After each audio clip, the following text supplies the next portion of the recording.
What's up, guys? Welcome to the first ever episode 154 of the Kind of Funny Gamescast. As always, I'm Tim Gettys, joined by one of the coolest dudes in video games, Greg Miller.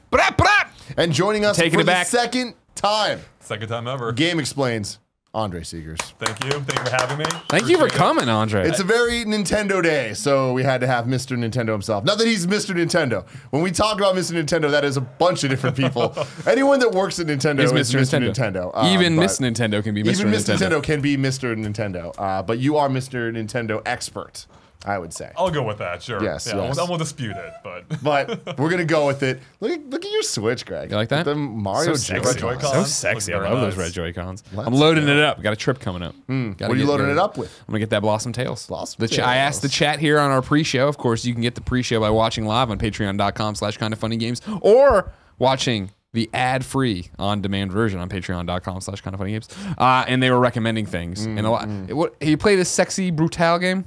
No. Heard of it. A lot of people are saying it was a Greg Miller game. I looked at videos. I was like, I don't feel like this is a great. It's not where I'm at. And then other people were like, oh, Blossom Tales. Like, it's like Zelda. And I'm like, I got Oceanhorn on Vita still. If I want to play Zelda, I'll go platinum that. And then I looked at and I'm like, you know what? Blossom Tales actually looks awesome. I was playing Super Meat Boy for one of the first times. It's a game that is very much speaks to me. Sure. Like, I'm surprised you missed it the first time. Exactly. But the problem was it came out on Xbox. Yeah. Last generation. Didn't have the 360. I wasn't in that wheelhouse. Gotcha. I was one of those guys where I was like, oh, Limbo looks so good, but I got to wait for it. And so all those early games I missed out on, early XBLA games I missed out on. And then when it came to PlayStation, Colin and I did a Let's Play on its, I mean, it was like a year ago, 2 years ago. Yeah, something like that. And I loved it there, but then I never picked it up again. Now it's on Switch. I'm like, it's definitely a Switch game for me. Where I got a flight tomorrow. Can't wait to Meat Boy it up. So I'm pretty excited about that. Well, after you play Meat Boy, you need to play my level in Super Mario Maker based on Meat Boy. Oh, okay. Super Meat Brothers. Okay. Super Meat Brothers. Kevin's doing the thing. I got to push you. Okay. Also, don't be careful with your knees. Because I'm pushing you. All right, got it. There we go. Yeah, you got to get right up in there. Right up in there. And also, Greg was mentioning the pre-show. This episode had an epic pre-show. 52 minutes of fun with a whole bunch of people coming in. A whole bunch of people was here. talking. Andy was here. Andy, cool, Greg. Xavier Woods came through. The Rock you popped can be part of the show again. Patreon.com/kindoffunnygames. This is the Kind of Funny Gamescast. Each and every week we get together, talk about video games, all the things we love about them. You can get it on youtube.com/kindoffunnygames every Monday at 9 a.m. But if you want to get it early, which is 3 days early, on that Friday, aforementioned patreon.com/kindoffunnygames aforementioned. Wow. It's a word of the day right there. Did you get that word from Nick's comedy show? No, I didn't. When he's telling his big dog joke? I missed half that guy's set. What the hell? Why? I was peeping. It took you that long to pee-pee? That guy's set was super long. It was great. That was a great set. I drink a lot. What have you been playing? I've been playing, I was telling Greg, I've been playing a lot of Zelda recently. The DLC 2-pack brought me back. I thought I was doing Breath of the Wild, but that motorcycle, man, pulled me back. So pulled you back? I went from, I think, roughly 2/3 of the shrines, having found the shrines, to now I'm 4 shy of them all. Oh my God. So I've been kind of obsessed with this game. Yeah. Beyond that, been playing a lot of Stardew Valley. Been hooked on that game. Classic. I was a big fan of Harvest Moon back in the day. Not the lame 3D ones, but the original 2D, like LTTV style ones. So Stardew Valley's great builds on that foundation. Love it. And beyond that, non-Nintendo wise, I've been playing. I got into PUBG. Oh, nice. I suck at it. Oh yeah, me and Kevin are awful. Yeah, I played probably 15 rounds now. 1 kill across them all. Okay. But I made it to number 6 yesterday. Without seeing a single person. Never saw a single person got number 6. And you didn't even see the person who shot you to death. On the kill cam, I did. See, but that's the magic of that game. Is that's fun. It's like no matter how you play it, you still have fun doing it. That's a weird thing. Like in the moment, like moment to moment, I'm like, I'm not really having any fun, but like it keeps pulling me back. I don't know what it is. Well, it's like that fight to survive. You know what I mean? That's it. Yeah. I mean, I was talking to Kevin on our last play date, where I was like, or actually it was after our last play date, where I was like, I gotta just start jumping in and actually not trying to win, but running at people. Because it's the same thing of like, now it's like, it's still so foreign to use the gun or anything else. Like when people are like, ah! I'm like spraying the wall. I'm like, I gotta fucking get over my jitters. You said it during the play, like while we were playing. Yeah, but I didn't want to deviate while we were playing. You were like, let's go to that school. You drove up to the school, stopped, and I'm like, what are you doing? Aren't we going in? And you're like, nah, I've changed my mind. It's just, I don't want to die. I get it, man. I don't want to die. Triggers. I should try. You got second that round. Hell yeah, we did. Wow. See, I should put the sound down. I'm paranoid. Like, when I hear a footstep, I stop. Like, I'm That's you got to. Yeah. Well, that's the worst part is when me and Kevin are playing and I'm upstairs and he's downstairs and I'm like, is that you? And he's like, and then he's just being Kevin. He's just talking. I'm like, Kevin, is that you? And he's like, what do you mean? I'm like, I hear clump clumps. Like he was saying, and I'll like lay down and like ready to shoot anybody who comes to the fucking door. Oh my god! So going back to Zelda for a second, because I haven't had anyone on the show that has played the DLC besides me. Okay. I enjoyed parts of it, and then I really didn't enjoy the bulk of it, and I wanted to talk to you about that because I thought that I know a lot of people out there didn't love the beginning part where they take away everything you have and they give you that one-hit kill item. I thought that was awesome because it forced you to play the game kind of differently. It's a love or hate type thing. Were you playing Breath of the Wild up to the DLC? Like, had you played recently? Oh, no. Okay, well, I beat it months ago. All right. Yeah, well, I mean, that's awesome then. Like, for me, coming back to the game after having not played it really since the review, like a couple of videos after the review, but I had not played it in months, like, that was harsh. Like, being thrown this one-hit challenge, you get tapped, you get breathed on by a goblin, and you're dead. Yeah, by a bee, you're dead. And they have like not just a bee, like 100 bees coming at you with the bats. Yeah. So that kind of pissed me off. Like this, like I was getting really annoyed. Fuck this. Yeah, basically. Yeah. So I'm like, this is making a really bad first impression. I'm like, fuck this, I'm done.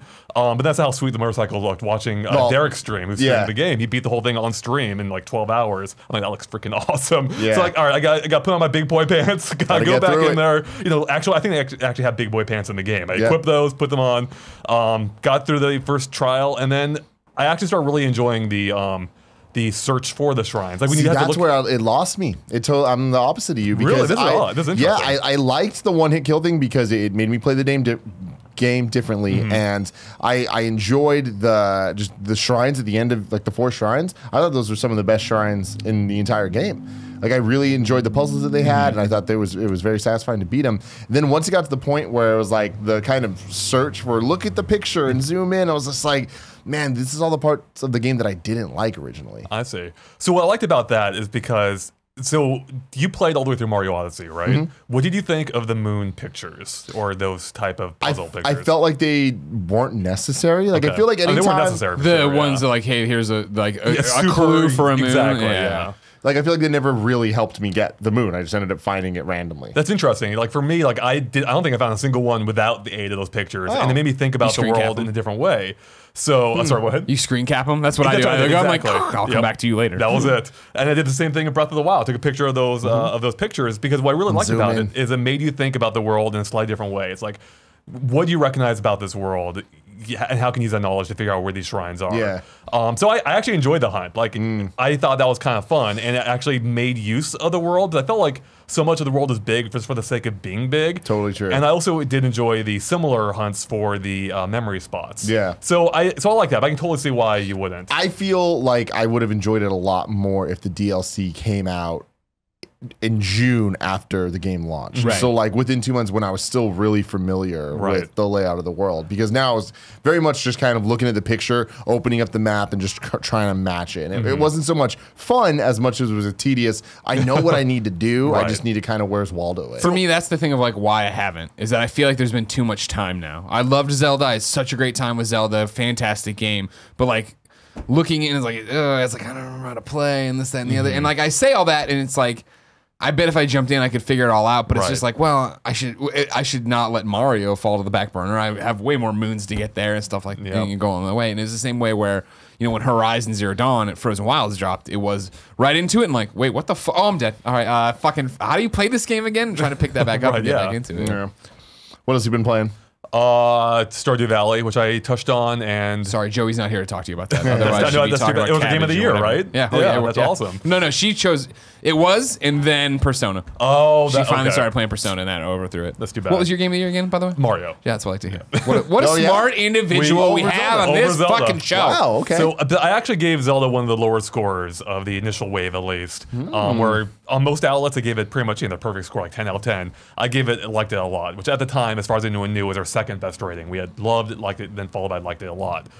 Since with Mario Odyssey, we introduced a new one, which he actually had planned the entire time, called Mind Blowing. So we gave Mario Odyssey a mind blowing rating. I just loved everything about that game. Like, just me too. My brain. I mean, I love that game.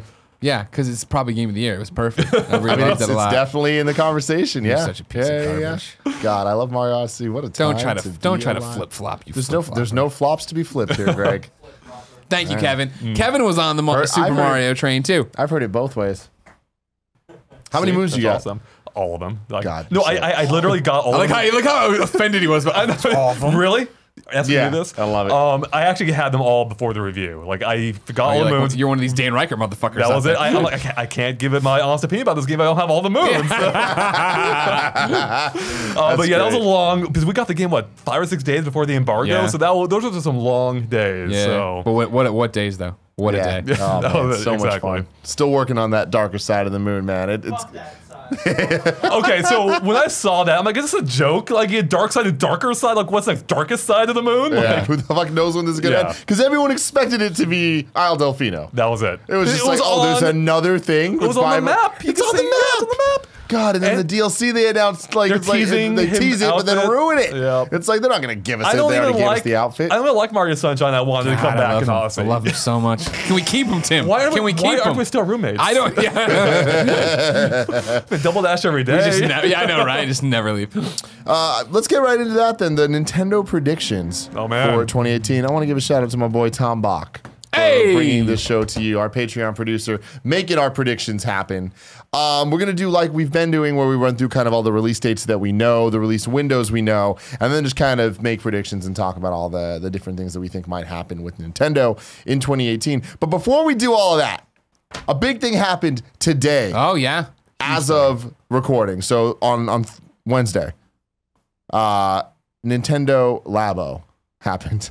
And I'm ready for a collabo. Now, going into this last week, there was one of the most. Sorry, do you want a Gabo? I hate you. See what I'm doing? I'm using. Okay. One of the most hyped Nintendo Directs of all time happened last week, where for the first time, probably ever, I want to say, more people were on the side of being excited about a Nintendo Direct than being like, fuck Nintendo. The power of this little guy. Yeah, exactly. The power of the Nintendo Switch. And there was so many rumors, and it was really weird. It was a weird rollout where Nintendo didn't announce it. They just kind of shadow dropped it. And it was a mini Direct, and it had a lot of really awesome information that we'll get to later in a lot of those games where it was like, oh man, if this is a mini Direct, I can't wait for the fucking real Direct. Because that was a whammy, Greg. That was a whammy, okay? And then a week later, there's a whole bunch of rumors. A lot of insiders are like, expect something from Nintendo on Thursday, but because of how time zones with Japan stuff work, it's actually Wednesday. But they also were like, it's not a Direct. It's just going to be a video that's just going to drop. And as the days went on, it was like, don't get too hyped. Don't get too excited. This is not for you. This is for kids. This is a kid kids thing. at heart. And kids at heart.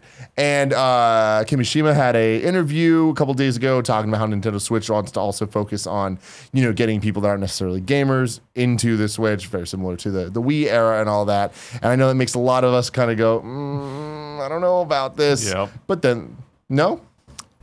Go on. I don't mean to throw off your train. Because I'm sure they're, but I think they're in such a different spot.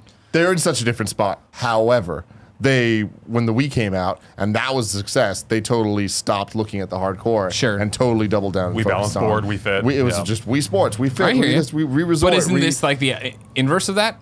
Hey, we have a system that's a hit with the hardcore gamer. So yeah, how can we make something for kids? Because so many kids do love this machine. I totally agree. Just making sure. And so now let's talk about this. Nintendo Labo. Let me drop some knowledge on you for those that don't know.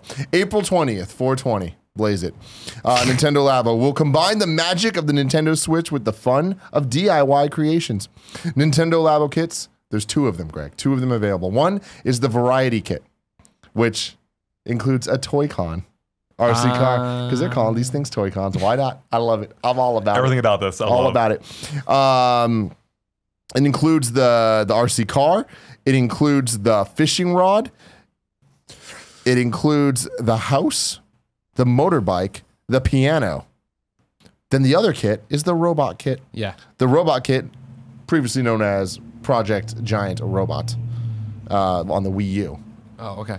Includes the wearable robot suit, where you get to insert the left and right Joy-Con into the designated slots in the backpack, and a visor to assume control of the robot, which is shown on the TV. There's like a 2-minute trailer of this whole Nintendo Labo thing. You can see all of that. I was wondering, going on. is it worth us recapping what Labo is, or is it we're just assuming? I mean, are we somebody's primary source, only source of information? On this? I'm not sure, but what I want to talk to you about, you guys, is like the price points on this. So one of them, imagine cardboard. You build these things into things. You put the Joy-Cons in them, and it interacts with the system. That's what Labo is. Gabo. See, so we got the flip side, Rabo. We got the variety kit for $70 and the robot kit for $80.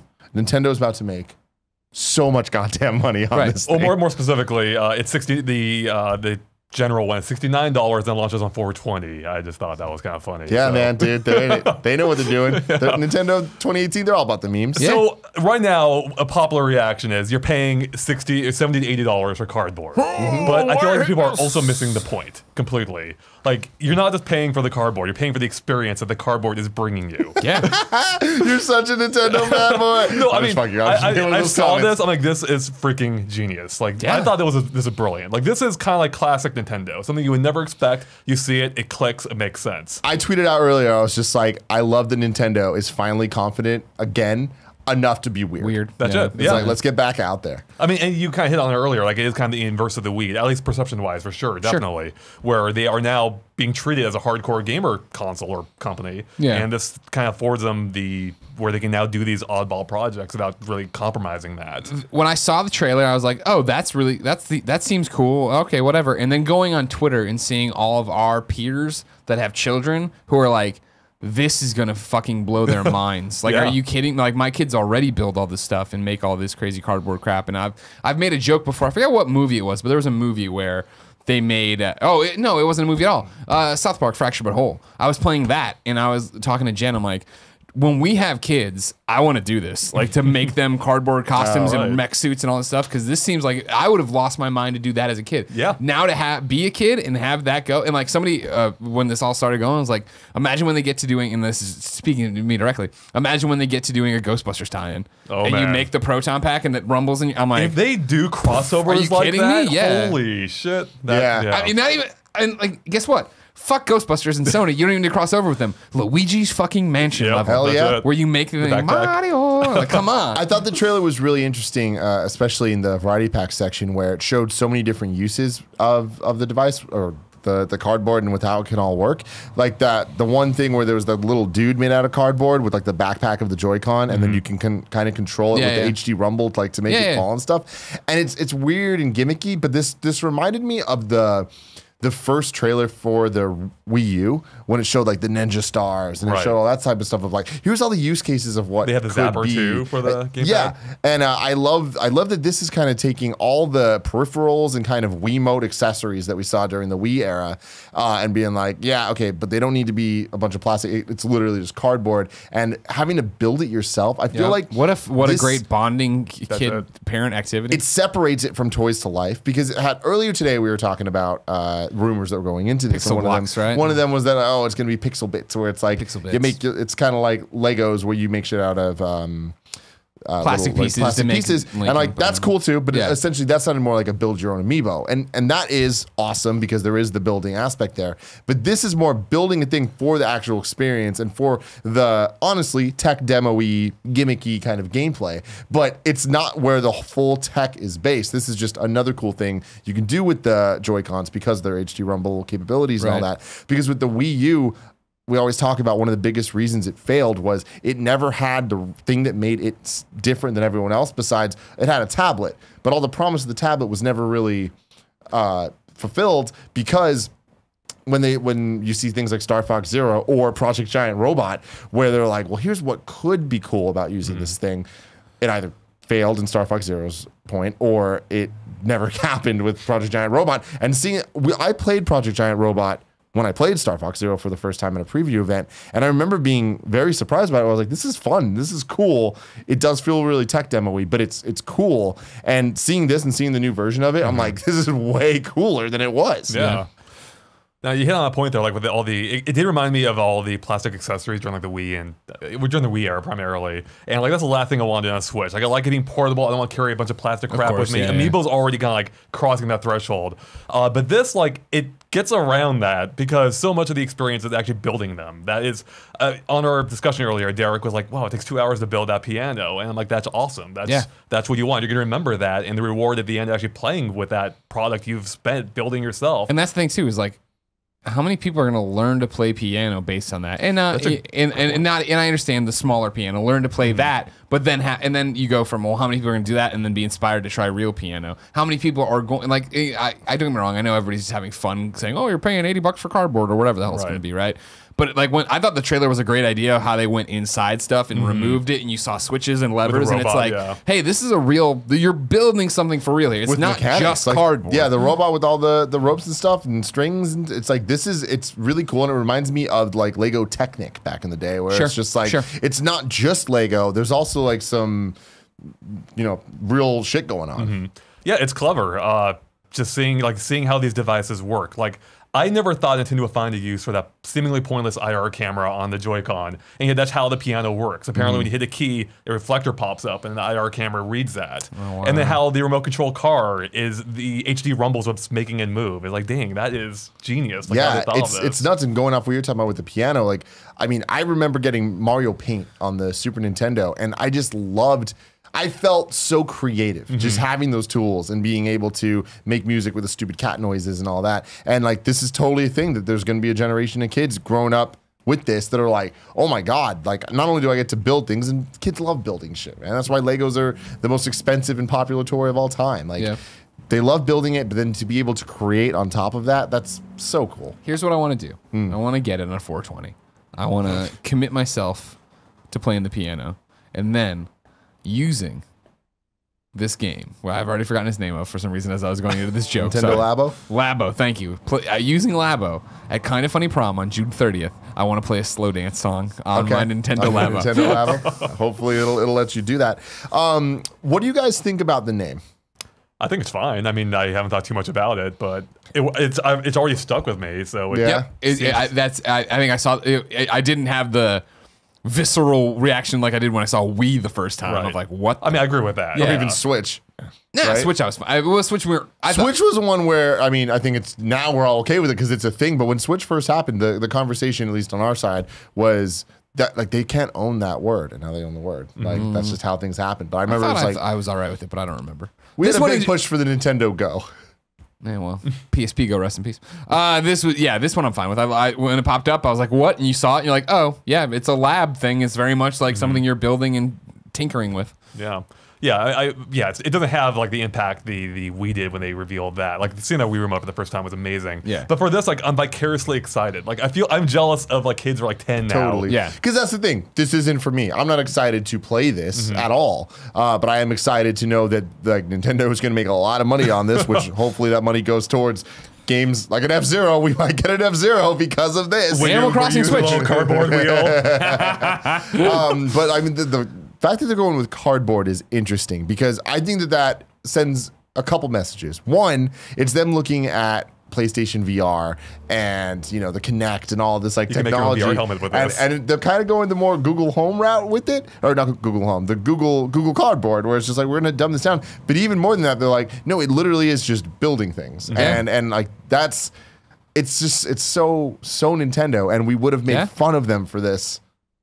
5 years ago, but now, He said a year ago. Yeah, a year ago. Yeah. That's a good point. Timing is important, I think. Yeah, they have the goodwill behind them, and they have the thing where like it would have been such, and I know it doesn't work exactly, but stick with me, such a failure on the Wii U because there was no install base and people didn't care and blah, blah, blah. And now that it is our generation that's grown up with Nintendo from day one pretty much, has children and would love to go do this stuff with them. And this is that thing of, cool, let's build together. And the way our friends talk on Twitter that have children of like, they have their own set, the parents have a set of Joy-Cons that they hide so that they're not all sticky and gross from the kids playing it or doing it. And like even when Jen and I had our friends over and they had two boys like 7 and 5, and when they got in there and I was like, all right, we got all this, what do you want to play? Of course we ended up playing Mario and just playing that on Switch and hanging out, and like kids love this system, adults love this system. Yeah. Where's the common ground? This is such a huge get in terms of them trying to get to their 20 million next year, right? This thing's gonna be huge, I think. This thing is gonna fly off the shelves. I have no doubt about that. And it's a platform they can build on. As you mentioned, the crossover products, they can keep adding new products. They only have to be in part of these like $70 kits. You can buy a single one maybe for like 15, 20 bucks. Yeah. So Brilliant. Yeah. Right now the label is Toy-Con 1 and Toy-Con 2. So you imagine there's going to be more after that. Yeah, I mean, a concern I have is kids and cardboard. But I don't know what that'll turn into. Oh, like you're getting destroyed and wet and broken. You're telling me this kid's going to be in this giant cardboard robot suit with strings and it's not going to break? Like, that seems like a day for one the low price of $80. You can just do it again, right? Yeah. Instead of going to rake in the cash on this one, man. Very interesting and so left field. What? It completely left field. I mean, we had a whole discussion earlier, predictions for what it could be, and this is so far beyond what any of us are thinking. I think it's interesting when they announced like this is for kids and those who are kids at heart. I'm like, well, they're aiming for like preschoolers probably with this or something. Like I was thinking like, do you remember the Sega Pico? They had like the flip book and it had like an interactive touchpad way back in the early 90s. Yeah, I vaguely remember that. It was like aimed at preschoolers. I was expecting something along those lines. But I'm like, man, that description totally nailed it. Like I can see why both kids and like their parents working with them would have fun with this product. So. Oh man. Comes out in April, so get working on that kit if you need it. Yeah, man, that is soon. Yeah. You know, that's the thing is like a couple weeks ago we were like, oh, we don't really know much about Nintendo's lineup, and then with that direct, with all the, like the random game announcements that weren't in that direct, like Scribblenauts and Night in the Woods, and those things that are just kind of coming out, it's like wow, and like the rumors of South Park, Fractured But Whole, and all that. You think that one's true? You think that's going to end up being true? I mean, Ubisoft teased something, didn't they? There's someone from Ubisoft teasing something. Gotcha. I think I believe he was teasing this. Yeah. And so I think people are conflating the two. The South Park rumor only comes from some Australian listing, labeled it for March release. So if that's true, we're gonna have to hear about it pretty soon. But the releases we do know across Nintendo right now, January 19th, which is right around the corner. Kirby Battle Royale on the 3DS, so we're still getting the last couple 3DS games out of the way there. You still playing 3DS a lot? I haven't played in years. Are you excited for this Kirby Battle Royale? I am not. Not at all. Jumping ahead, though, are you excited for Kirby, what's the other one? Star Allies on March 16th? I am. So I'm not a huge Kirby person. The Kirby games I play, I tend to appreciate. At the same time, like if I miss one, I'm like, okay, it's a Kirby game. I saw a breakdown yesterday that was like, there's been like a new Kirby game pretty much annually. I believe it. For the last decade. It's a new Mario Party. No, this one looks fun though. Like I think I missed the last couple of Kirby's. I heard Robobot is fantastic, so I should go back and play that. But this one, like, it looks fun. It looks, it looks like a great cooperative multiplayer game. It's got a charming look to it, so I am looking forward to it. I've never been a Kirby guy, even with the classics like Dreamland, Superstar, and all that. Superstar, oh man.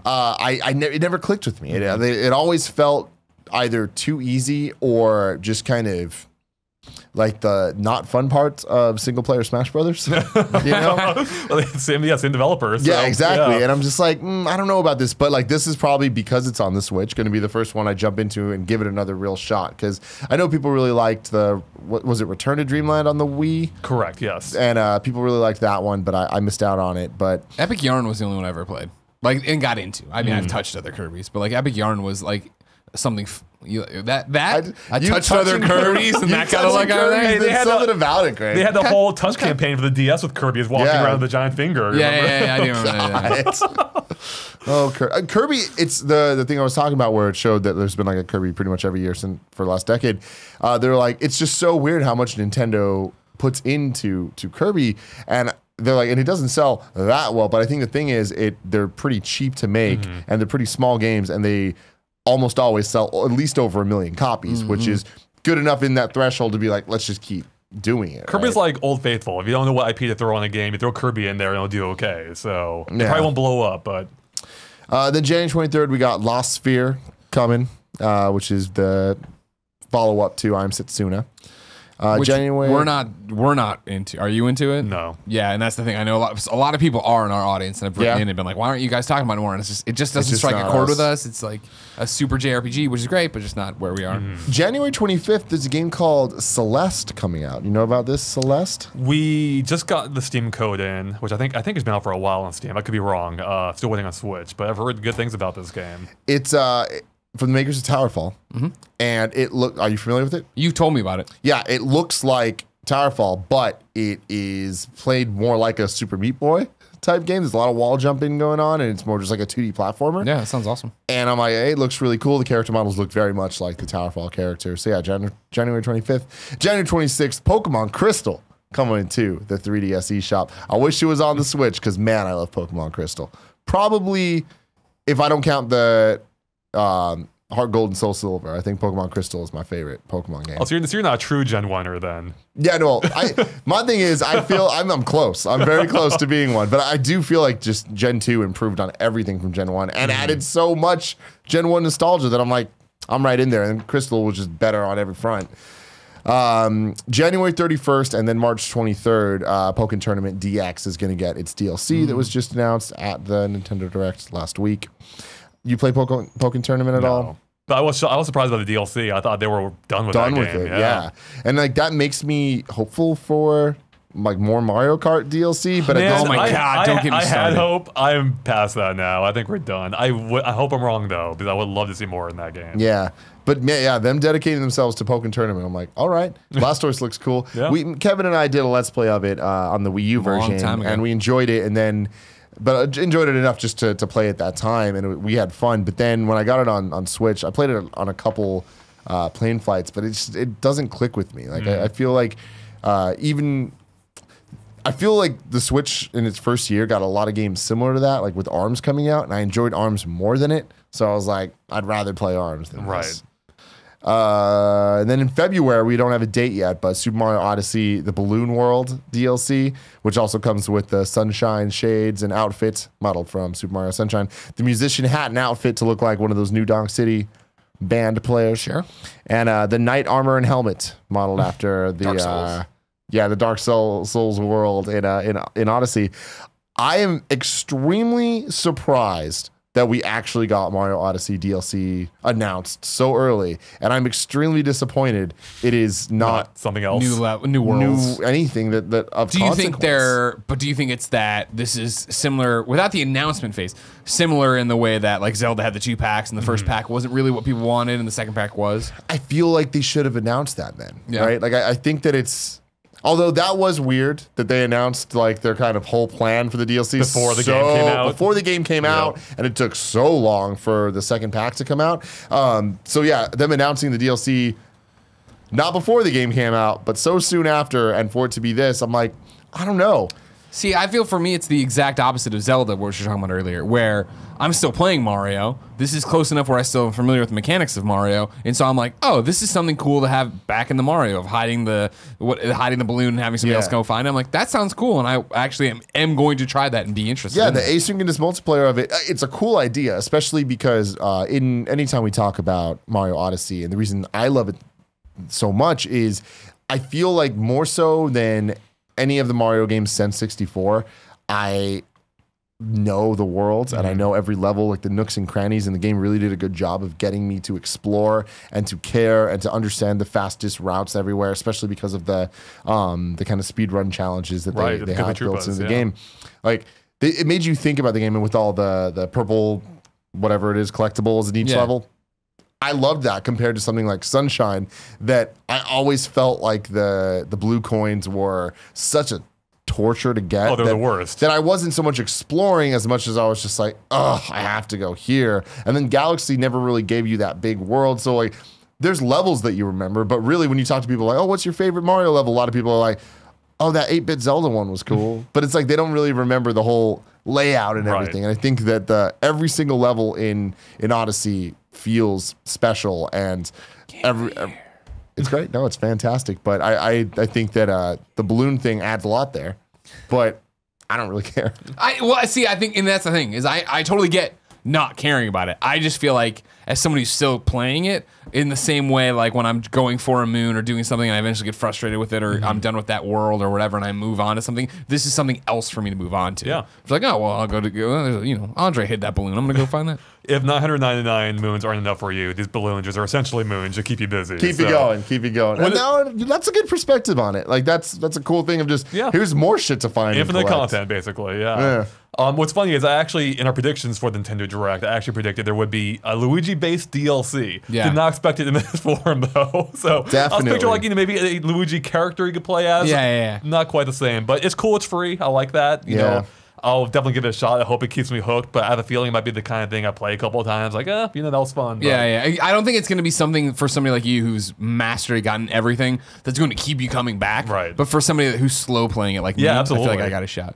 What was your favorite costume in Mario Odyssey there? Oh, man. Because we talk about Luigi. I did like, switching up, dressing like Luigi once in a while, running around. Like, yeah. I did like the old school Mario 64 costume. Yeah, of course, once I got that, I stuck with it. I couldn't go back. I'm like, this is great. You never actually left the courtyard in the I'm just happy. I'm good. I mean, I was really sad to see Sunshine get just kind of costumes, because to me that says they're not going to give us the Sunshine DLC. I think the same, yeah. Which would have been awesome. Like that is something that I really hoped would be in the actual game, because I mean, Peach's Castle is fantastic, but Sunshine I think would have been even cooler because it would have had the whole world to it. Just talking about Mario Odyssey makes me want to slap you in the face and walk off this podcast and play it the rest of the night. That's how good this game is. I would respect that. All right, you guys got it? I'll see you later. I'm going to go play. Peace. Moving on. February 9th, Dragon Quest Builders. Oh. Coming out on that there Nintendo Switch. You think you'll get back into that? No. I really enjoyed it. Really enjoyed it on Vita and had a great time with it and recommend people play it, but I had my fill. Yeah. What about you? I never played it, but I've heard really good things. Do you think that this could get you into it, or too much going Probably on? not. I don't think it's just quite my type of game. But yeah, me neither. February 16th, Bayonetta 1 and 2. That's it. Let's go. I'm so happy. Like, between Donkey Kong Tropical Freeze and Bayonetta 1 and 2, and then now 3, like, I'm so happy that more people are going to get to play these games. Tropical Freeze is one of the best platformers ever of made. all time. Yeah, it's period. Top 5, and I think that might be hard to say because there's so many good Mario games, but it's definitely up there. I mean, when you compare it to at least the most recent 2D Marios, it blows them away. It's not even close. Tropical Freeze is great. As somebody who hates Donkey Kong, I'm gonna try it. Yeah, I'm gonna play it. Give it a shot. You hating Donkey Kong? What does that dumb ape? But what does that come from? Like what Donkey Kong games have you? Let me ask you. Have you really given Donkey Kong Country 1 or 2 a shot? Well, I mean, that's the SNES ones, right? Yeah. Yeah, and I played them at friends' house, and I was like, I don't like this. But I mean, like, I'm a dumb Sega kid at the time, too. Yeah. So I was probably like, you know what? I'm going to go play Double Dragon on my Master System. Well, I'll talk to you later.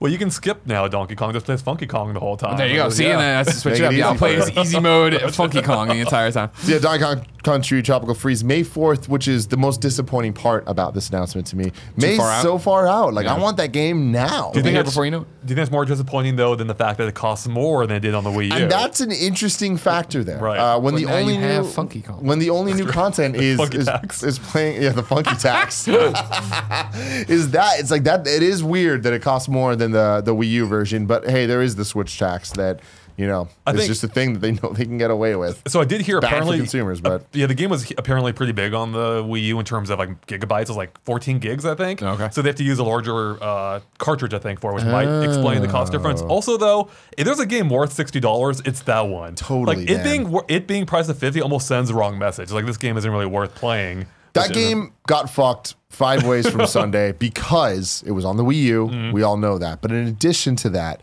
it was so hyped to not be Donkey Kong. Like being made by Rare. Everyone expects something from Rare. Everyone expects Metroid. And when they did make Donkey Kong Country Returns, it's like, okay, cool, they're doing something different, and people were hyped because Returns was the first Donkey Kong Country we've gotten in decades. Right. When they came out and announced they're doing a sequel and it's being made by Retro did I say Rare earlier? I meant Retro. Being made by Retro on the Wii U. It's like, oh God, no. What are you fucking doing? No, that's it. And then at Game Awards, there was a huge Nintendo announcement. you could play as Cranky Kong. And it was like all that did such disservice to the game that when and then it got delayed in that really weird way. That's right. Like by 2 months. Which took it out of the holiday season, and it's just like, man, they really fucked that up. Despite that, still sold extremely well, and now it's getting another shot. Yeah, I 100% agree with that. Like, if you didn't own the Wii U, the Switch is going to be an amazing system more so than it already is. You get Bayonetta, you're getting more Pokken, you're getting this. You got Mario Kart. Yeah, that's it. With Bayonetta, Smash Brothers, but no big deal. Yeah, Bayonetta 1 and 2, man, is especially 2, super great game. I'm excited for 3, and I love that more people are going to get to play it. I was letting you finish your sentence. Okay. More people play. You put a period? Period. Yeah. Kevin, I have a question for you, Kevin Cola. Yep. Have we really been recording an hour and a half of the primary podcast? No. Okay, thank you. Started at 52 minutes. Thank you. Jesus Christ. I was like, I'm having a great time, but I am losing time. I screwed the entire schedule today. Going back to Donkey Kong real quick. Hey, I'll talk about this all day. How do you feel about the original trilogy? I loved it. And Returns. Where are you at? What's your ranking of these Donkey Kong Country games? The full ranking? Oh man, okay. 2 and Tropical Freeze are right up there, like even. I can't decide. That's the reason I'm asking you. It's tough. I don't know, and I can't wait to replay Tropical Freeze because I replay 2 all the time. Yeah. So I have that in my mind, but I don't. It's so hard to top 2, but I think that's the nostalgia speaking a lot. Because that's Tropical Freeze is so special. 2.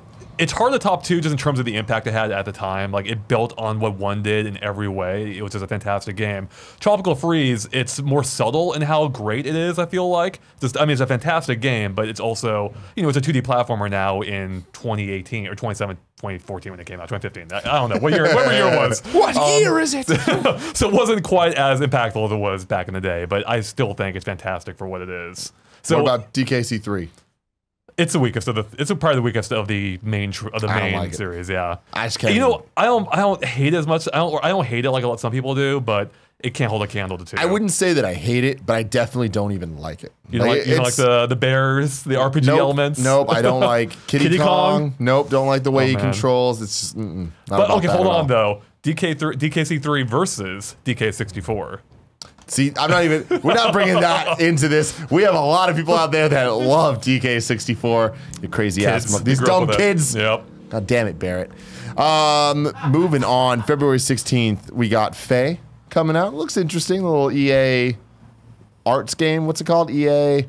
UB Arts is what you're trying to say. Well, it's UB Arts, but for EA. Yeah. EA Play. No, I don't know. Do they have a name for this initiative? They have a name for EA Playgrounds, EA Sandbox, EA Origins. I don't know. Whatever. Look at it looks interesting. I don't really think I'm gonna get into it, but because February 15th, Owlboy, finally coming to consoles. I'm so excited about this. Have you played Owlboy before? I've heard I need to because it is fantastic. We played it a little bit. EA Originals. Okay, there you go. We played it a little bit at GDC a couple years ago. 2015. They came on our first thing. We're like, we have this game, and then we played it. And we're like, this is amazing. And then it's like, it's on Steam, and I'm like, get the fuck out of here. Yeah. So it coming to Switch. Very excited for that. Payday 2 on February 27th. Just announced a couple days ago after the Direct, which was really weird. March 6th, Scribblenauts Showdown. The first real Scribblenauts game in quite a while. But a multiplayer party game, Scribblenauts, which is interesting. I think will make it for cool party modes. Okay. Because I think you put me. You just put me against you, Nick, and Andy, and I'll be wordsmithing you guys left and right. You'll have no idea. You're one of them happening. wordsmiths. I am. It'll have that aforementioned wordsmiths. Might have that Jackbox appeal. Yeah, exactly. Scribblenauts, though, has always been a great game that I don't think has ever hit as big as it should. I've never loved it. You're stupid. I'm like, it's cool. It's a neat idea. Speaking of things they need to re-release, they need to put out that Scribblenauts. They did a Scribblenauts that was just about DC Comics. Wow, really? And they trapped it, I think, on Wii U and PC. It's like, no, get it over and you fucking publish this thing somewhere.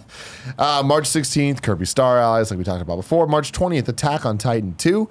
Like we said last week with the multi-console stuff, like people really do like that game. May 25th, Dark Souls Remastered. Holy shit, they said it couldn't be done. There it is. And there it is. It's coming. What's funny now is the January 10th reveal event for the Nintendo Switch they did last year when all those announcements were made and the release dates and like all the different logos for the people working on it. We now know almost all of them have been doing, and it's now come to fruition where there's been announcements or releases that have been made about things, and everyone's like, From Software, what are they doing? Now we know. Yeah. Dark Souls Remastered. I've never played it, but I've heard so many things about it over the years, so I am really excited to get into it for the first time. I think it'll be cool too, playing with everyone on the Switch will be playing for the first time, and there's apparently no cross-platform compatibility, which I almost look at as a perk, because it has a whole like asynchronous co-op thing, right? And I'm excited to be able to do that with people who haven't played before either. So I'm curious to see how that shapes up. I mean, we love it, obviously, period. Just it's great for everything it does. But it's such a great way of like, hey, you normally never gave this game a chance because you're playing whatever on your Xbox, your PC, your PlayStation. But now here is this system that can go with you. Yeah. So why not download a bunch of weird Noir. Get a hodgepodge or whatever. Random eShop games. Exactly. And like jump in, try them, don't like them, whatever. Give it a shot. Like people are giving so many games a chance that I don't like. Even the Blossom Tales one I just downloaded, right? Or asking for a code because I'm cheap. Like, if I saw that on PSN, I'd be like, oh, cool, another thing. I'm going to go play Friday the 13th. I'm not going to play this right now. Like, but here, Switch here, fucking put it on there. I'm totally in the same ballpark. Like, I don't tend to download games that often, so I'm just already sold on it. I've sunk so much money already in my Switch library. It just makes it so easy. You can play it with you wherever you want. You can bring it with you where it's just fantastic. So I've just filled up my memory completely. So I need to get an SD card I think, on Kind of Funny Games Daily this week, we've been talking about it, or maybe last week, but we mentioned this game is going to be great for being an airplane game. It's a listener wrote in and was like, do you guys think that you're disconnected from what, real everyday gamers are, seeing as how you're talking about how much you fly and how much you travel and blah, blah, and it's, my response, whatever I said then, was like, no, I don't think so. I mean, I'm saying that's how I consume the games, but it is still talking about the Switch that it is exactly what I've always wanted for my lifestyle out of any console. Where it is that with the Vita, I was always like, man, I'd love a Fallout on Vita. Right. An open world RPG that I can get into and be lost in and do it. And like, I have Skyrim on there, and it's only a matter of time before I roll a new character and jump in and actually probably get further than I ever did in my other Skyrim save. But it's the fact of, I do want to just take that experience with me, whether it's on the TV or on the thing or on the tablet, and go with me. I mean, I can speak from the perspective that they may have been arguing that I'm a total homebody, so I'm still buying this shit. Like I play it as a console primarily, and I'm still buying these games. The Switch just makes it so easy to hop between games. It's just great. So there's no friction there in any experience. Sure. Moving on, sometime in May, we don't have a date yet, but Street Fighter 30th Anniversary Collection, which all the people that bought Street Fighter, Ultra Street Fighter 2, the Final Challengers, you guys just, gave this as a gift to everyone else because that game kind of sucked. This game looks fantastic. So now we're kind of getting into we don't know the dates of these, but we know that they're coming territory. Project Octopath Traveler on Switch. So here's where the predictions start coming into play. What do you think happens with this game in terms of release date and title?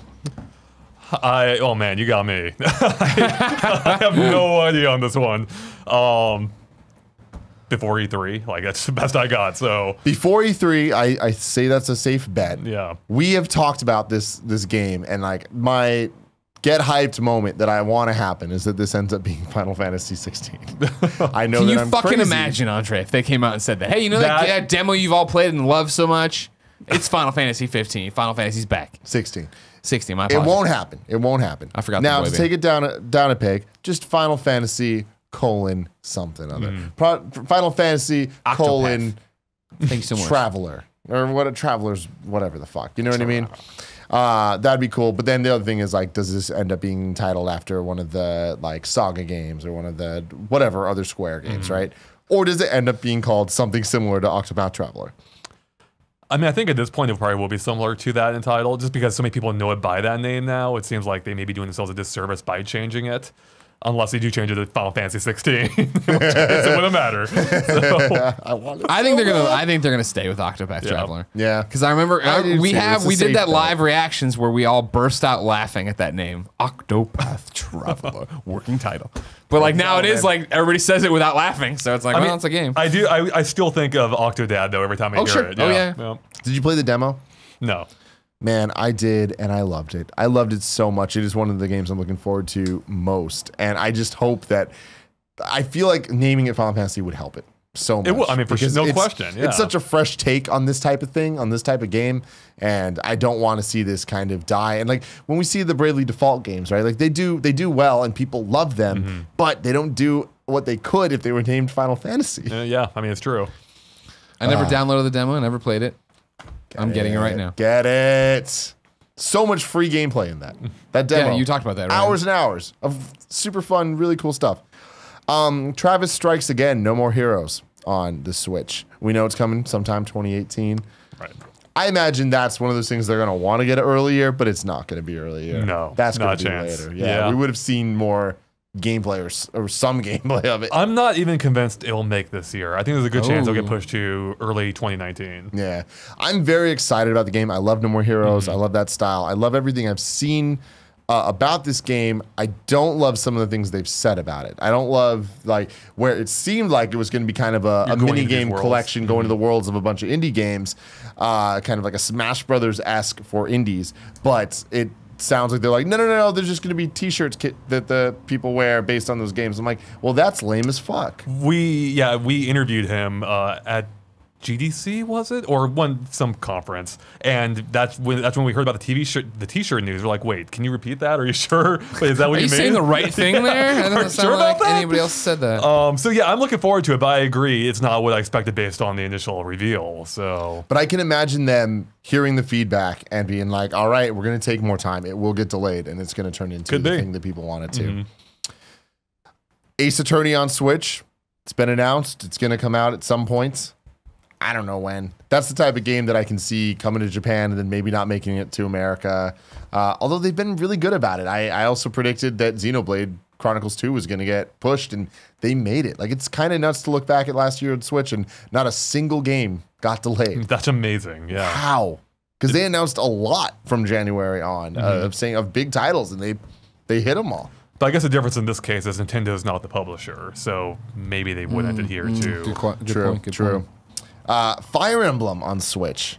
This is such a weird one for me. How was that not at the Direct? Or actually, I'm sorry. Wait, Fire Emblem. Oh yeah, Fire Emblem. Yeah, no, I agree. We thought it was going to be there. We thought that'd be their tentpole title for the Direct. Yeah, complete shoe-in. So not there. I mean, so I think this will be their tentpole for their big spring Direct. Probably March, April will be the one before E3, and I think they'll get out of the way then. So, and then save, their bigger guns for E3. Even though Fire Emblem's turning into a pretty big gun at this point. I mean, that's the thing.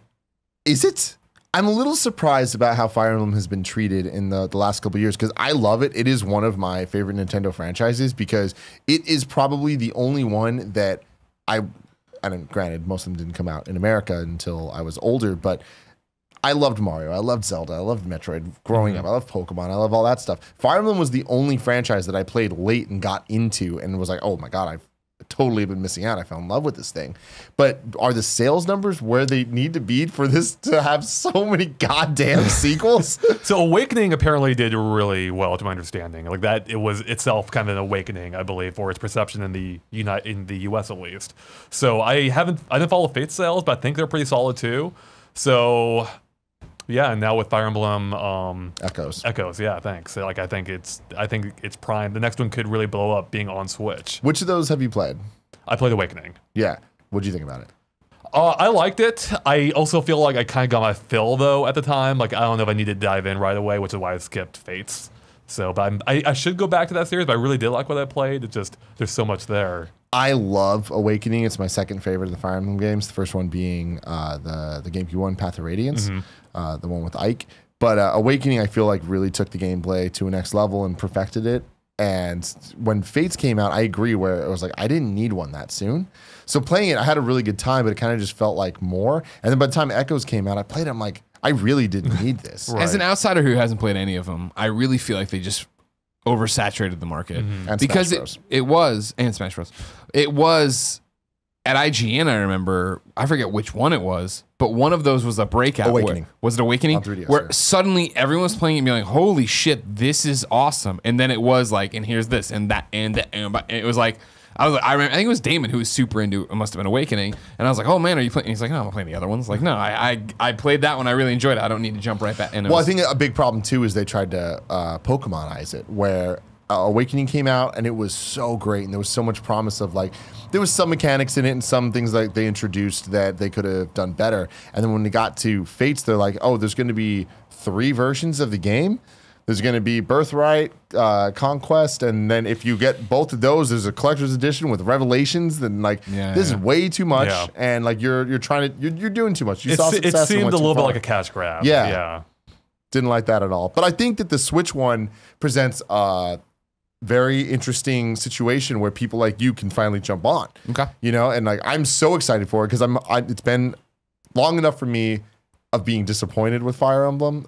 Disappointed is rough because Fates was good, but it just wasn't special, and it just felt, to me, it kind of just felt like DLC compared to like a real substantial game. And I'm hoping that the Switch one, being the first quote unquote console Fire Emblem since the Wii's Radiant Dawn, I'm very excited for it. And I also think they might be doing some type of switch up. I've seen rumors of a pirate-styled Fire Emblem, seeing a more sci-fi elemented one. And again, this is people's wishful thinking. That was before the Direct, right? Yeah. I mean, Pirate Emblem would be cool. I don't know that's going to happen, but Pirate Emblem. Oh, I'm into that. Yep. I need to pee once again because that's what I do on this show. Sure. So I'm going to do that so you guys catch up. Are you going to kick to how much further till we get to Mario Tennis? Because you know that's what I want to talk about. I want to talk about goddamn. It's in there. Mario. Dude, I am, man. We are on the same page today, man. We always are, Andre. We always are. God, I can't wait for that game. I saw that. I'm like, no way. Yeah. The only way it could have been better is it was Mario Golf. I agreed. Okay, especially because they've had so many Mario Tennis games that have also let me down recently. Exactly. Well, that was the thing of like Ultra Smash having just come out in terms of like, you know, Nintendo's timeline. You would think that, because, correct me if I'm wrong, right? Yeah, because we'd already left. Like Mario Golf World Tour on 3DS was fucking fantastic. 86 hours in, we did tea time at IGN every day. It was amazing. But then to put out, Ultra Smash on Wii U, Tim and I did Let's Plays of it, and when it finally came, we played it like once, and was like, this didn't come together. Ultra Smash is the kind of game, you see a picture of Ultra Smash, you see 90% of the content in that game. Yeah, it is, right? Yeah, and that's what's so sad about it. And that's why, like, this one, I hope, is a return to form. This is the real Mario Tennis you want, the real Mario sports game you want. Unlockables, crazy courses, let's go. Dude, I loved the Mario sports games back on 64 and GameCube. They need to return to that era. Like, the thing I'm really hoping, the thing that will convince me this truly is a good version of Mario Tennis is if I turn on that game and I get that epic CG opening with like the characters like they're like diving all over doing smashes. If you watch, have you gone back? You played Power Tennis right on the GameCube? Yeah. They have like a whole cartoon short before you start the game. Yeah, exactly. It's like it ends, you expect to see credits. Yeah. I'm trying to stay cautiously optimistic, but I'm just so all in. No, I'm the same ballpark, man, so to speak. Even though it's not a ballpark. You're in the same tennis court. Same tennis court. Right? Yeah, like I'm excited, but very hesitantly so. Yeah, exactly. We've been burned. We've been burned recently. So I don't want to get in there. Yeah. Well, and then also they had Mario. What was that? Mario Sports on 3DS. That was a combination of 5 bare bone sports games. Yeah. Rather than sink your teeth into one, like actually get in there and get crazy with it. Yeah. Yeah, it's. I'm not worried. I think that this is the one that got it. Oh yeah, I mean in terms of how much they can get tennis. I think tennis is one of those weird games where it's like there's not much to be had there. Like once they get it, it's cool. I think the story mode is that kind of real answer to it because. What was the Wii one called? Ultra Smash. Like that sucked. And it had these horrible gimmicks that really detracted from the core gameplay, which was okay.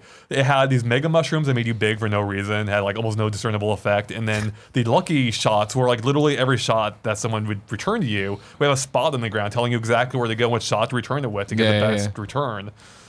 But that's the thing is like hopefully the story mode what you're talking about. But even like today we played Hot Shots Tennis just for a party mode that's coming up. Maybe we'll see if it gets published. But it was like if the mechanics of the tennis game are great, it's similar to Everybody's Golf or Hot Shots Golf or Mario Golf. Cool. Just give me more courses and unlockables and make me want to stay in that world and play through because it's about playing with your friends or in trying to compare scores and doing all these different things. That's all you need. It doesn't need to be like you're talking about. I don't need a gimmick of getting big. I don't need to know where to go do this. I just want to play a game that has solid fundamentals and then gives me reasons to play over and over and over again. I mean, it's kind of funny if you go back to the original Mario sports games. They actually played it pretty much by the rule book. Like there were some gimmick courts in there, but the base gameplay was pretty standard. It wasn't too out there. Yeah. So I've never really gotten into the golf games at all. I'm excited for Mario Golf on Switch to give it a shot. The tennis games, I loved the Game Boy Color one. Yeah, had the whole RPG mode because of the RPG stuff. But I even then 64 when I played that for a bit. But my favorite Mario sports games was from the GameCube era, like Mario Strikers. Yeah, was so damn fun. Fantastic. Like that was one of the GameCube's best multiplayer games. Yeah, it was great. I mean, what was great too is it showcased this cast you've seen for 20 years now in a slightly different light. Where like they're all pissed. They all hate each other. Yeah. They're pissed. Yeah. I love that, and I want to see like more of that in the sports games. Yeah, and I'm hoping we get it. And just from the little we saw from Mario Tennis Aces, I already believe that they're putting their best foot forward in a way that when we even did that early Let's Play of Ultra Smash. Ultra Smash, we're like, God, this is just. That was the moment that I started to believe in the Switch, where I'm like, okay, they're just trying to get through this Wii U era. They're just ride it out. They're just trying to ride it out. You got to keep putting out games. Yeah, exactly, and Star Fox after that. So you know what is funny though? If you look at the new court they show off with all the LCD screens and the new Mario Tennis, it's still the same court from Ultra Smash, just with LCD screens. So funny. Yeah. Why not?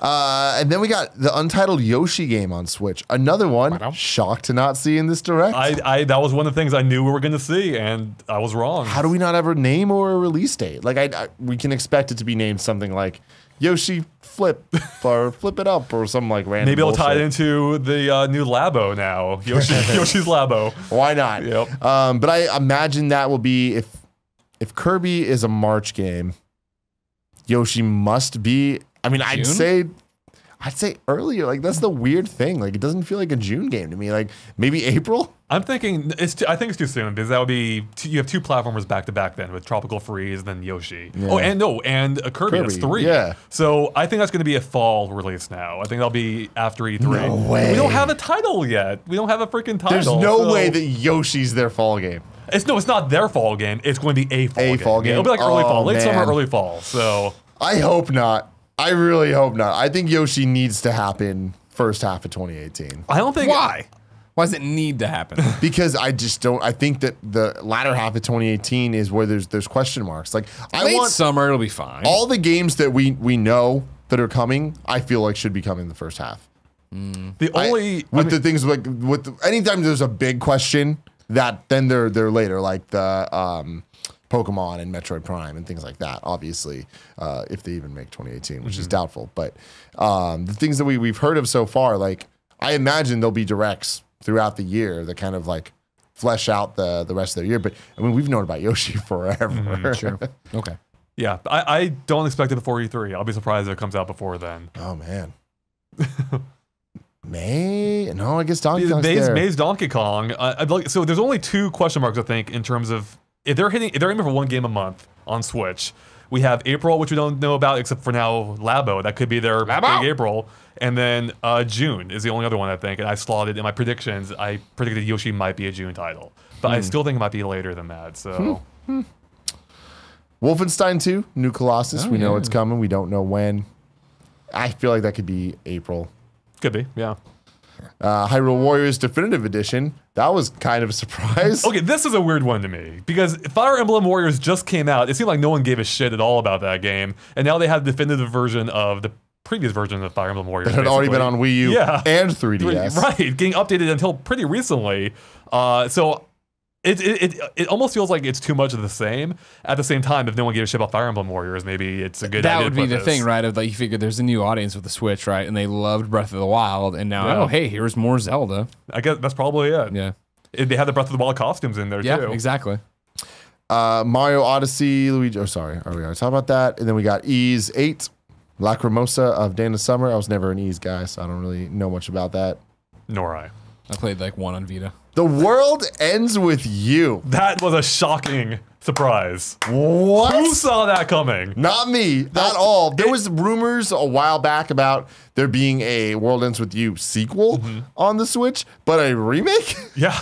Didn't see that coming. That's awesome. Like I'm so many people were excited from that is a great way to open the direct with something no one saw coming for the most part. That is brilliant. Such a beloved game. I don't remember what a big deal it was at the time, and I remember I could not get psyched to play it for some reason. Maybe I just had a DS aversion at the moment. I don't know. But to have it on this system, I'm like, oh yeah, let's see what Mike Pereira was so fucking excited about with this game. World Ends With You. I'm gonna get a lot of hate for saying this. Oh, here we fucking go. Is one of those games that is tailor-made for me. Oh, all right. But Kingdom Hearts style, hip hop, Nintendo, all of that. Something about it just didn't ever grab me. Gotcha. I've tried it countless times. And I'm just like, I just don't like is it because you hate Japan?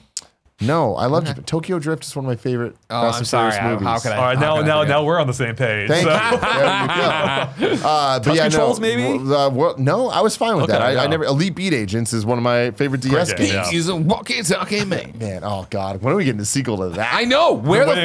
Been waiting Why for have you never gotten any? Almost a Oh my decade now. gosh. Whew. But yeah, World Ends With You. I know a lot of people love it, and I should, but I don't, and I don't think this will make me either. Okay. But hey, good for them.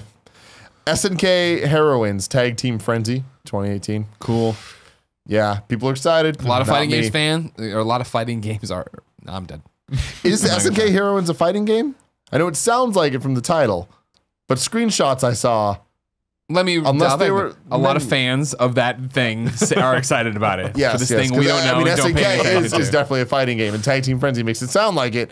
I might be totally wrong about looking this. into it. Yeah, please do, because it might have been menus or it might have been something I was looking at, but I was like, Just looking at menus of the game. yeah. Harvest Moon, Light of Hope coming on the Switch. Mega Man 11 and Mega Man X Collection coming to the Switch. That's going to be fun. And literally the exact same thing we've been talking about all show, where I'm like, I never gave the collections the time of day on PlayStation 4. Yeah, fucking put them on Switch. I'll tinker. Let's see. I'll go. Tinker. What the fuck was Colin's obsession with this shit? I'll finally look into it. Get to the bottom of it. I need to too, so Yeah. never played one. You're not a Mega Man guy? Never played Mega Man. Oh, man. No, that's interesting. I mean, it never clicks with Mega Man X. Here. Mega Man X, I think fuck you're going to like a lot. 2-on-2 fighting game. It is? Okay, Yeah. cool. Trying to make me look like an idiot. I'll make you look like an idiot. Man, okay. Valkyria Chronicles 4 coming to Switch. Are you playing on PlayStation or Nintendo here?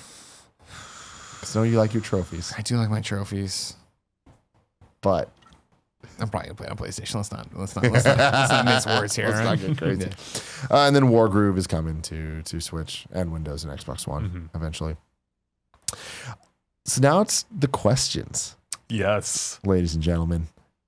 Bayonetta 3. Does it make 2018? No. Have you seen all the rumors? I seen the trailer. Yeah, but I mean, Nintendo's been weird of like, even when there's not much to show, things happen. It's true. I don't expect it this year. I think every past Bayonetta had a couple of year gap between the announcement of even the reveal trailer to when it came out. I don't see it. If it comes this year, that'd be amazing. That'd be great, but I'm not seeing it. Yeah. There's rumors of it coming in summer, which That will be shocking to it me. would be very shocking to me. I think the one thing that concerns me is looking at Nintendo's fall. Like right now, there's a lot of games coming out, and it's like when you're just talking about sheer quantity of quality, there's a lot there. Yeah. But comparing it to their last year, we're still missing something. And by something, I mean anything even close to Mario or Zelda. We're missing the tentpole. We have we don't know what their big hook is for this year to pull us through the year that we're always looking forward to. It's a little bit different though, because with the last year they were announcing the platform, the Switch, so they want to show off all their big games. So the fact that we don't have that yet isn't concerning to me, but it does make me wonder what it's going to be. So yeah, I mean, I have some ideas, but I feel like, I hope this isn't the case, but I feel like they could kind of coast this year off of a bunch of things like Nintendo Labo and Yoshi and Kirby, and they're gonna need a couple more like real Nintendo IP that get people really interested in still believing in it. But having things like Wolfenstein, having things like Dark Souls is speaking to different audiences. Sure, but you need that E3 juice. You do? Yeah. And I think they will. I think, and I know this is what we always fuck up and I mean us as video game fans of getting too hyped for something. oh, for sure, yeah. I think that at E3 they come out and it is something we were not expecting. Whether it is, hey, there's a new Smash this fall. Hey, Metroid is ready for fall. Like something like where we're all like, not a chance in hell. Bayonetta, I don't think is that, but I do think they come out and they have guns loaded to be like, here's this huge thing. Here's this thing we want to talk about for spring or just in the future of 2019 and show you that. I halfway agree, but I disagree with E3. Okay. I don't think Nintendo gives a fuck. And I think that this year in particular, there's going to be a lot of directs. And I think that they're going throughout the year have a lot of different announcements throughout. And I don't think E3's direct is going to be any more epic than any of the other ones. Normally, I would agree. I mean, I think Nintendo historically, doesn't really give a shit about conventions or conventions in both uses the word in this case. But I think this year they will give a shit because everyone is watching E3. Anyone that cares about games is watching E3. And I think they do want to make a big splash there, particularly with the fact that Kimishima has announced that they want to sell 20 million Switches this fiscal year, which is, I think, almost double what they did the past fiscal year, which is nuts. So they need to bring some big announcements, and I think they will. I feel like they're finally back to being Nintendo. They have their mojo back, and I feel like that leads to doing an E3, a direct that pops on, what is it, always Tuesday morning, right? It'll pop on Tuesday morning, and then that's playable on the show floor. You go there, and it's themed around Smash, or it's themed around whatever. That's the big question I have when it comes to E3. They will do that. I'm not saying they're going to not do shit at E3. They're going to, and it's going to be probably their biggest direct. I just don't think it's going to be a huge step up from some of the other big ones we see. But Nintendo will have a booth based on something. Yeah. Since 2014, they've done that with Smash Brothers, with Mario Odyssey last year, with Breath of the Wild. Like, they have these huge set piece things. What is that going to be this year? So I think their big game is going to be Smash Brothers this year. I don't know if it's coming out this year. I think it could possibly be a Q1 title next year, but I think Smash will be their big push. Dude, this if they year. can come out and their big game is Smash Brothers and it's coming out this fucking year, that'd be fucking huge. Holy shit. I'll take my Switch and beat Tim to death with it during the E3 press. I got a couple questions for you. Yeah. Smash Brothers. What does that mean? Smash Deluxe port with new content or Smash 5? So at this point, I think it's kind of a matter of semantics and how you look at it, because in some ways, Smash 4 was a port of Brawl. Like, it brought over a lot of the assets, a lot of the stages, a lot of the characters, raw data for how those characters work, their movesets. So I think we'll see something along those lines, where we will see a lot of that same content come back, but there'll be enough new content to warrant calling it something new, Smash 5 or whatever they want to call it. Yeah. So I do think it will be, in some ways, a deluxe, but I think also it will earn that moniker being a brand new title. It'll have some new gameplay elements, enough new stages. It'll have a Labo stage. Labo! Yeah, man. I don't know, man. Smash Brothers it's the golden goose that I just can't put my finger on, because I would have sworn we would have seen a Smash. The fact that you haven't seen the deluxe version, right? The fact that there hasn't been a deluxe edition announced makes me think that it's going to be Smash 5. It's going to be a full-fledged, here it is, we've done something with Smash. I feel like if we hear about Smash 5, it's not this year. Even if they say it's this year, it will get delayed till early next year. I don't think there's a chance in hell Smash 5 comes out this year. If it's a Smash Deluxe port, I think it has to be this year. If Smash Deluxe port doesn't happen this year, it ain't fucking happening. Yeah. Will there be a Smash Melee remaster or a Smash on Virtual Console or something like that to tide people over? Possibly. But who knows? That's a whole other question. I feel I don't expect Smash to be at E3 this year. I hope you're wrong. I do too. I do too. I think, I mean, it very well could be. I mean, I base this on absolutely nothing about my own feelings, and the fact it's been, 4 years now since the last Smash. I feel like it could be time. The thing about that, though, is Smash Brothers, directed by Sakurai. Sakurai is so inherently tied to that franchise, and it's very Kojima-like of, this is my last one. No, it's not. This is my last one. No, it's not. And looking at his history, like, this was the last one. But in between each one, there's been other games he's made. There's been Kirby's Air Ride. There's been Kid Icarus, Uprising. He's not getting a break this time. You don't think? I don't think so. I agree with Andre. Yeah. I think Nintendo would come to him and be like, we got something here. Your last game was on the Wii U, underappreciated. It was amazing. We have something here that we believe in. We think the audience, and I'm talking about years ago, the audience is going to believe in it. Let's do this, and let's do it right, and let's get this out of the, knock it out of the park. You can bring over the 3DS content to add. Yep, and that's if they do it. I totally imagine they'll do that, and maybe even add some type of actual single player content, some subspace emissary style thing. Just get rid of Smash Run. That alone would improve the package. Now, or not Smash Run. Sorry, Smash Tour. Smash Tour. Yeah. God, that was so bad. It's really bad. So, my thing with that though is Smash 4 development on Wii U and 3DS lasted up until not this E3, but the E3 before that with all the DLC characters. True. There was so many waves of DLC, and like it's not simple DLC. There was so much balance and so much going into it, and it was never just one character. Like once Mewtwo came out, it was always in packs of 2. And I mean, like Cloud in Bayonetta and Corrin was like not that long ago when you look back on it. Sakurai was working on all that. I think that if Smash 5 is a thing, I think, and a thing that's so early, Sakurai's not part of it. I think that would have to be the concession made. You know, for me, that would be the ideal situation where and I agree. Yeah, I think it's time for him. I'd be totally okay with him moving on, hand it over to someone else, let him do something else. I've really enjoyed most of his original games. Medios is an underlooked classic.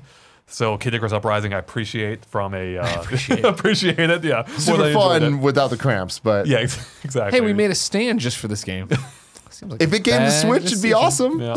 So okay, well here's my question then: if we don't get Smash this year, we don't see. So you think we may not even see Smash this year, right? I don't think Smash is a guarantee. Okay, and so I don't know. What's their big game in that? So case? I mean, going through, I feel like the next two big question marks that we know of are Metroid Prime 4 and Pokemon. Metroid Prime 4, not a chance this year. I don't think there's a chance that comes out. We will see a trailer, I think, at E3. I don't think it'll be playable, and I don't think there's a chance it'll come out this year. I can buy that. I can buy that. Pokemon, that will be a big one. But that's also Pokemon Company. They always kind of do their own thing anyway. So a could be there, but I would still expect another big first-party title from Nintendo at least for the fall. The thing with Pokemon is it will be the thing to push them to the 20 million. It will be. That is a game that will sell no matter what. There's been rumors of people talking about, it'll be the first time there's only one version. No, there'll be two versions, no matter what. There's so many questions with Pokemon because Pokemon Company does their own things. Game Freak does their own things. Traditionally, E3 hasn't been the place that Pokemon has shown off. If a new Pokemon game is announced, it's usually in a Pokemon Direct. Correct, right. Its own thing, not just part of another Nintendo Direct. Pokemon for Switch was formally announced last year in a Direct at E3. And by announced, it meant some dude was drawing notes on his paper saying there will we're going to make a Pokemon RPG for the Switch. It was on a napkin, I think. So that should show you where that game is. Having said that, I've heard that there's a lot of push to get a Pokemon game out in 2018, and that does make a lot of sense. We got Sun and Moon. The next year we got Ultra Sun and Moon. So it's kind of crazy to think the next generation on a new console would be so soon. Having said that, when you look back at the last couple of Pokemon titles, it's kind of went this direction. Yeah. Where the generation comes out, the kind of yellow version or whatever you want to call it comes out, or Black, White 2 or Ultra Sun and Moon come out, and then the next gen comes out. It would match up, but I'm still rooting for Pokemon this year, and I think people will say that's crazy, but I think that there's a chance. I think it's a good chance. I think there's definitely a good chance. And you're both crazy. Oh, really? Oh, man. Yeah. I also think, though, another game that would help propel them to that 20 million would be Animal Crossing. I think that can you imagine if you had Animal Crossing and Pokemon both in the fall this year? Holy shit. And I see that as probably, out of all the crazy futures I have for Nintendo, I think that is the most likely, if they do things right, future. Where I can see this year ending with Animal Crossing and Pokemon. Don't fucking play with me, Tim. It. Don't play with me. I think Animal Crossing is almost for sure. Fucking play with me. All right, if I get a full Animal Crossing on the Switch I'm still shifty on just because of timeline stuff. Although the thing with Pokemon, the thing that makes me believe I think it could very well be this year is I don't think it's going to be the Breath of the Wild Pokemon game. I think it's just going to be a new Pokemon game on Switch. Sure, okay. So because of that, I think that they can get it done. But yeah, like Animal Crossing, like they need it. It's been 5 years since the last real Animal Crossing, and now that we have Pocket Camp, yeah, I played it for a day. I got over it.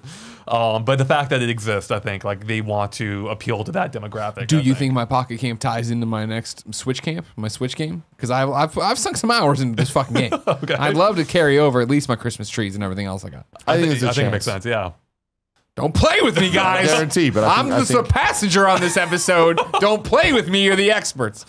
Yeah, I definitely think that Animal Crossing is almost for sure this year because of things from what we know, it's the Kirby and Yoshi, and these are the kind of like I forgot what we said earlier, but it's just kind of the like they're gonna come, like they're gonna be there, and it is what it is. The only way I get more erect is if you say Mario Golf is actually happening as well. Mario Golf will not be this year. Okay, thank God. I don't want to this can only go so high. I can almost assure that because then we start dealing with the more off the wall things like Luigi's Mansion and stuff like that. We will see another Luigi's Mansion, I'm sure. Good. This year? Not this year. Okay. I do not. 3DS version was awesome. This year. It was. Dark of the Moon, it was awesome. I still prefer the original one. Same, yeah. Okay. Let's not get crazy. The original one. The original one was awesome and fun, but it was just like a little one-dimensional, don't you think? Which I liked. I liked that. I liked that being. And I'm letting you get my dick hard about Animal Crossing. All right. Yeah. I'm sorry, Kevin, was that too graphic? Sorry. Shin Megami Tensei was the one game from the January 10th event that still we haven't heard any more information about, but I don't see that being this year. And even then, that's just more of like another thing. But yeah, Pikmin 4. Man. Like, that was one of the first games we know was happening. Right. No sign of it. No sign of it, but I also see them kind of being like, oh yeah, it's happening, here it is. It totally could be. Like, I'm 50-50 on that one. It could be one to just throw out there or one that doesn't show up for another year or two. And I'd be equally not surprised in any case. So yeah. Retro. We are going to see their game this year, guaranteed. I totally believe so too. I feel like that's the E3 game. It could be. So if that game is this year, I would then put out there that perhaps Animal Crossing or Pokemon would not be this year. I could see this being their huge fall title. So now another huge question: is it a new IP, or is it something that we've seen before? It will be a new IP, or it'll be a new IP to them at least. It won't be. It won't be it's Metroid. Not it won't be Donkey Kong. It's not Metroid. I don't know if it'll be a fully new IP.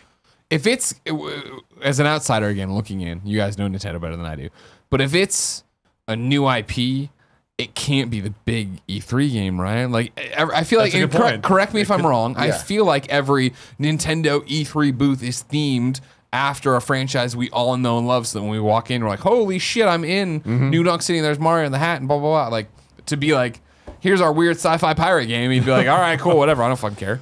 I feel like retro is probably the one they can get away with it. That can get away with it, and I feel like that would be Nintendo saying, no, this is important. This is a thing. Yeah, and I think that because I mean, really, there's not that many people at E3. There's not that many people that get to experience the booth, and I think that's a message to those people of, hey, no, this is the new fucking thing. Sure, there is a new IP, and they need to push new IP because I get that. I feel like they've been good about it with things like ARMS and Splatoon. My counterbalance to my wheelhouse, right, is when they at the events they'd have before Horizon came out. When it was, they had the fucking what is the it? Watcher? Watcher? Is that what it was? Watcher, yes. Watcher walking around, and it was like, oh, that's a cool costume. Nobody's played this fucking game. Nobody really cares that. And then when the game, like, it was such a 180 after Horizon was out. Those people, that thing got mobbed everywhere it went, and people want to take photos with it all the time. To walk in and have it be whatever it is, it's a sci-fi pirate game. Like, sure, it's not. Sure, there aren't that many. The people going to E3 are there to work it and see stuff and blah blah blah. But with all due respect to everybody, I don't think you're going to get jaded games journos to go pose with fucking Space Pirate Man that they don't know. Isn't that already Metroid? They have space pirates. Yeah, exactly. That's where you're going off this. But my prediction, by the way, Ashley Birch will be the voice of Samus. Thank you. Yeah? Okay. I can see that. Question for you then, Greg. What properties could be that thing? Well, this is what I was talking about earlier. I think they've got to come out at that E3 Direct or beforehand and say, hey, what we're talking about and focusing at E3 this year is Smash Brothers. It is Metroid. It is. Do you think Animal Metroid Crossing. deserves that type of treatment? Because I don't. I do. I don't get me wrong. I understand. I totally get it. I know the sales figures. I'm aware that Metroid doesn't sell as well as many people think it does. But again, what you're talking about at E3, it is E3. It's the hardest of the hardcore. Even with the consumers going through, even with the Games Press people there, Metroid's a big deal to them. If they want to come out and say, hey, we're back on top, we're a system everybody fucking cares about again, Metroid's going to be a big deal. This year, we've made the game, we're showing it to you, it has amazing voice actors, it is this up-to-date modern, whether it be first person, third person, whatever the hell shooter it's going to be, and it is come over here and the Metroid's on your head and take a photo. And then like we have the planetscapes over here and then Samus's ship is here. Like that booth plans itself based on what we remember from New Donk City, right? Of like how that thing's going to shape up. I kind of imagine, just based off thinking about this, because they've already done Mario, they've already done Zelda. I think unless it's Smash Brothers, which I don't think it's going to be. God, I hope it is. I don't see them focusing on any one thing. I do think that a new retro IP could be that thing, and that's just them showing here's how much we care. I also think they could go back to how their booths used to be. Yeah, like quadrants. It's quadrants, just random things going on, and it really does focus on what they've done the last 2 years, besides the whole display, which is tournaments and world championship type events going on, and the treehouse and all of that shit. Sure, but they're not that company anymore. But they are. They are that company. They are the company that comes out and is like, hey, no, we're investing in ARMS. We're showing you ARMS. It's a whole day ARMS, and you're going to see this. They are the people that are like, hey, Treehouse, the Direct was just part of it. You're going to get Metroid Samus Returns. Like, I think that's more where they'll focus, because I don't think that any of these things have that kind of New Donk City. But I mean, to what we've been talking about, Animal Crossing does. Animal Crossing does have where people would want to go pose with all these different things and be have the house there. And you all are shit. you are 100% right on that. Difference is though, is Animal Crossing isn't a great demo game. I feel like that's not a game you want to play that's 100% at E3. correct. I mean, I'd want to play at E3, but most people I don't think would, because that makes sense. That game. Yeah. Well, I'm playing on my Pichus. I'll be back in 4 hours. But what do you think, Greg, with retro? Do you think it's going to be a new IP, or do you think it's going to be? I mean, I think we're talking about two different things right now. I could easily see retro doing a new IP. If they're not the linchpin, if they're not like they're trying to build the E3 presentation around them, if they're looking and saying we're hanging our hat on retro, I think it has to be an established IP they're bringing back and doing something amazing with. So the question is, I mean, I just think that I don't think they'd give retro the booth, and we're getting in the weeds about this, but I don't think they'd give retro the booth unless it was a new IP, because I don't think there's any IP that they'd give them that is booth worthy. Star Fox. But no, you know what I mean? Like, it's Star Fox, no. Like, Earthbound, like Mother 3. No, we ported Mother 3, everybody. It's localized. Mother 3, but like, it's like I don't know what they could have that they could bring back that would be booth worthy. That is what's kind of exciting though, going to E3. Like, we don't know what Retro's working on. Like, they've been working on it for years now. We have no freaking clue. Yeah. Not a single idea, unless it just ends up being a Tropical Freeze sequel or something, which I don't think it will be. There's no way. Yeah, there's no goddamn way. Do that. So that's exciting. We have no clue. Like, Nintendo's done a good job keeping things under wraps so far for the most part. So, yeah. Yeah, we'll see. My bet's on new IP from Retro.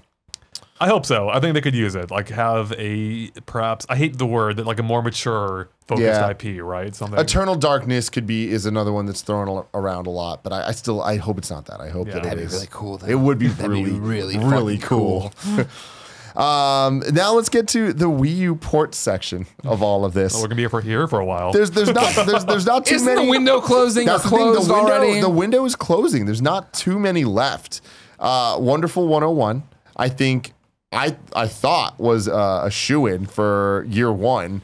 Based on all the platinum kind of teases they gave of Wonderful 101 characters holding switches and switch colored things. It's like, oh, that's going to happen. And then instead we got Bayonetta, which I'm like, and a sequel to Bayonetta, which no one fucking expected. But I don't know. What do you think? For Wonderful 101, I don't think it's going to happen. I would think, if anything, a sequel seems more likely. Yeah. And even that's not likely, but I can see that. I'd agree with that. Because again, Wonderful 101, I remember taking demos for as a superhero guy and being like, dude, this is actually really fucking cool. And then it came out, and I'm like, I don't want to play the Wii U. Yeah. It was also kind of built around the gamepad too, wasn't it? It had those gamepad exclusive sections, as I recall, where you'd like do the first person stuff. Yeah. I mean, I feel like they could, that's the type of thing they could shimmy around. They probably could. I also had the touch controls too, though, right? You could also shimmy around those, but. And then Tokyo Mirage sessions, hashtag FE. Or Sharp FE. I don't know how to fucking say it. Yeah, I think Sharp FE. This is one of those games that I can totally see them in a mini direct, just being like, hey, you asked for it. It's coming. That'd be the time to do it, yeah. Yeah. New Super Mario Brothers U. A lot of people have been asking for a new Super Mario Brothers collection game, and I don't think says Andre.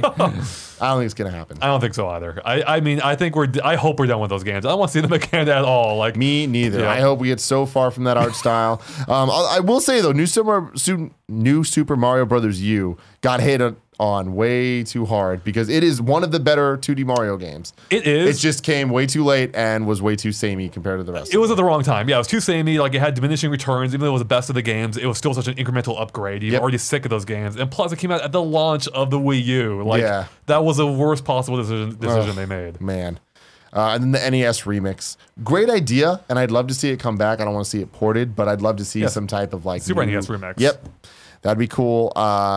Captain Toad Treasure Tracker. Let's go. Where is it? Yeah.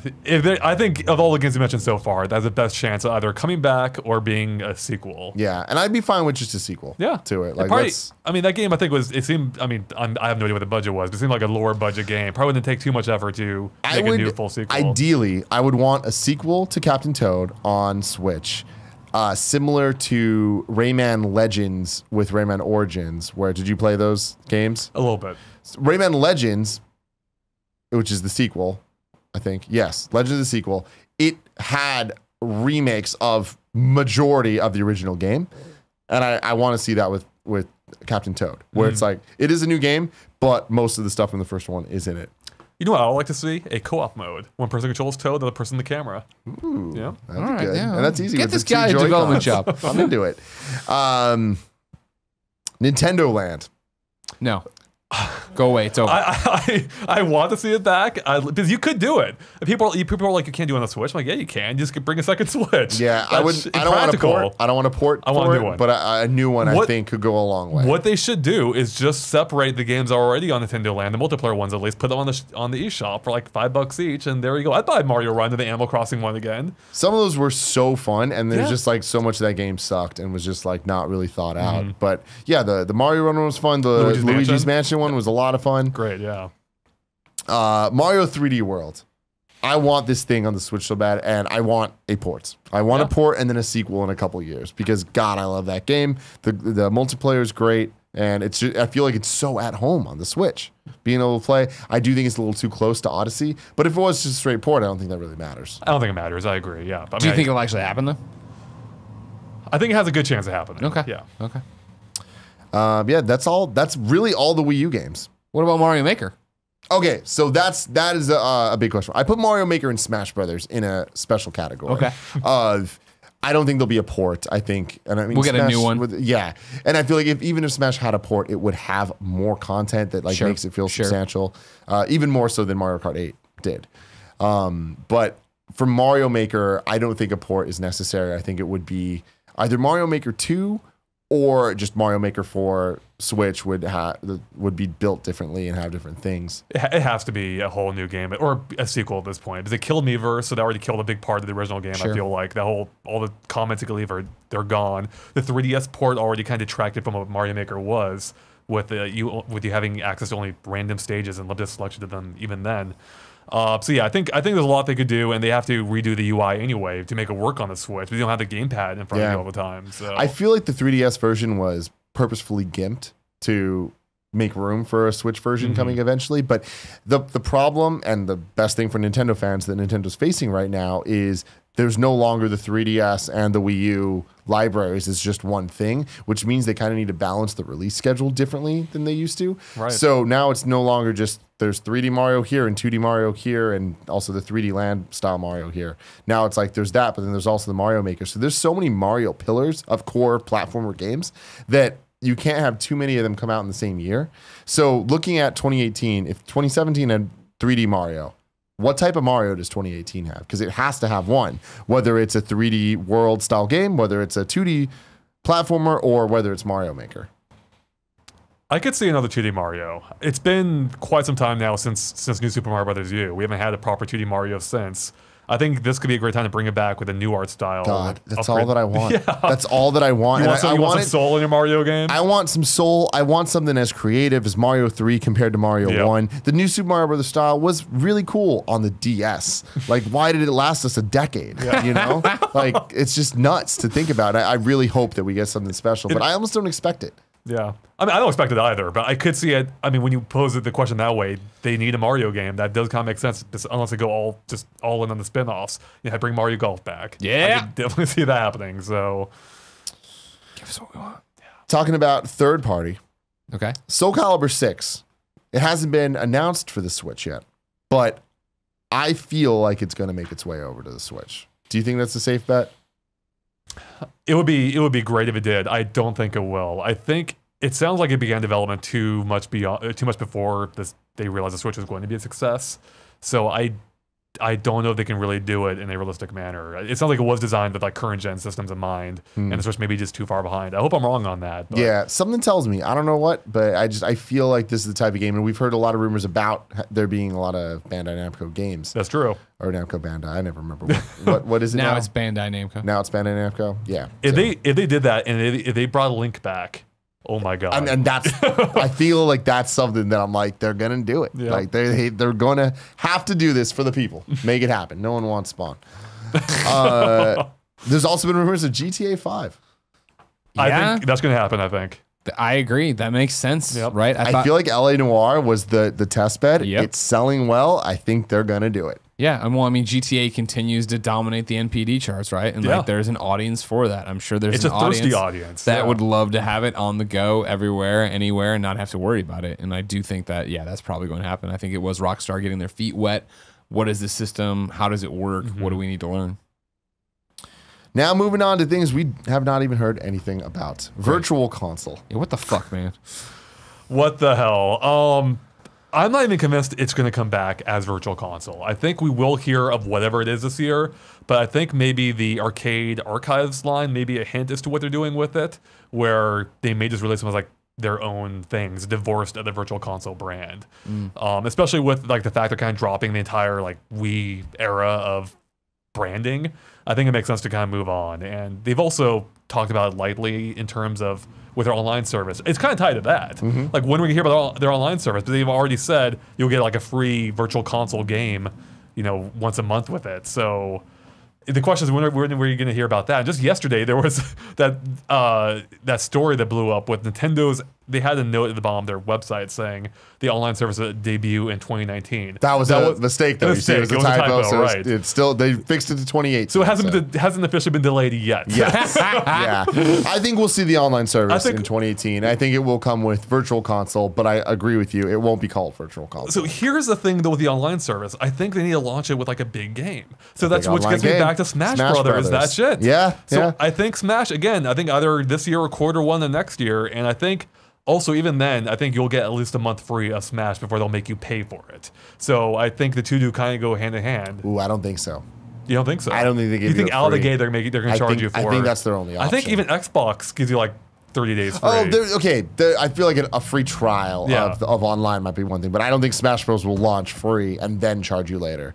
I think that Nintendo for the online reamed for that. Yeah. Yeah. I think totally that would be the wrong call. But yeah, trials for just their online service. I can see them doing that. I believe that there will be a Netflix style Nintendo Virtual Console. I would love that. That is what I want more than anything. So, although as we talked about earlier, we buy pretty much everything these days. Yeah. So now is probably the time to bring back Virtual Console, but I just buy all of it. Yeah. So yeah, Virtual Console. I don't know, or online even. Like it has to come this year, I believe. But I also think it does need to launch with games that make it worth it because no one's really going to play it for Splatoon 2 and Mario Kart 8 Deluxe. Yeah, they're old news at that point. It's like you probably have had your fill. It's like, why do I want to pay for a game? Exactly. I got my free trial. I need to be here. And Animal Crossing would be a weird pairing too, I think. I don't think... There's not enough there. For your asynchronous, taking a train to somebody else's town and trade for cherries. So we've talked about Animal Crossing, talked about Retro, talked about Smash Bros, talked about 2D Mario and Mario Maker a little bit. 2D Zelda. Man, that would be fantastic if we. There have been rumblings, right? I think. Yeah, there was that a link between worlds. They were hitting up people asking for their review quotes about it. Everybody started getting crazy, and then somebody was like, "I think it's just a re-release." It's a re-release, yeah, 3DS. Whatever. I mean, I think we'll definitely see one before the next 3D Zelda. So it's just a matter of when. I think it might be a little bit too soon to hear about that, but hey, if we hear about this year, that'd be great. So now, speaking of Zelda, what are the chances of a Breath of the Wild Majora's Mask? Pretty high, I think. I think so. But do you think to be announced this year? Not come out this year. There's no chance in hell. It won't be announced this year. They just finished the DLC. I'm pretty sure they didn't even know what the DLC was and they announced it. So I think they just finished it up. I do think we will get a Majora's Mask style Breath of the Wild sequel, I guess, because with Ocarina of Time, that was their big move into 3D for Zelda, and they had to develop an engine and all the assets. They wanted to get their money's worth, reuse that stuff. I think it makes sense to do the same for Breath of the Wild. I agree. And I want to see a new Zelda like in that style without waiting another 5 years. So please do that. Yeah. Oh man, I'm so excited about that. Mario and Luigi and Paper Mario. What do you think's the future of these two franchises or one franchise at this point? I don't even know. Okay, my ideal game plan would be, so we interviewed the developers of Color Splash, or the new Paper Mario games at E3, and we asked them, why haven't you made a proper Paper Mario game? And she responded that it's just too similar, or they'd be too similar to Mario and Luigi.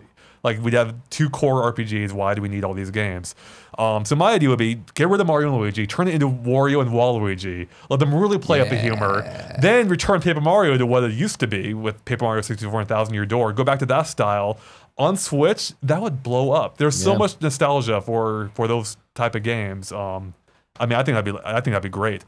With that said, I don't think that's going to happen. I think they'll just keep churning out Paper Marios that they have been, which for me, I actually ended up liking Color Splash. I hate Sticker Star. Color Splash I thought was pretty decent. So if they keep along those lines, it'd be okay, but it wouldn't light the world on fire or anything. Mario Party. There's no coming back. That series is dead. No, I don't agree with that. I feel like the Switch gives it such a great opportunity to bring it back. A great opportunity, correctly. For sure. And man, if they fuck this up, I'm gonna be so upset. They already fucked it up with Top 100. Dude, no. See, again, they did fuck that up. That should have been on Switch. Right? That's fantastic. But to me, that is another example of it's cash grabs on the 3DS to fund the Switch and its excellence. I hope you're right. Being very hopeful here. Yeah. The problem is the developers. I forget their name.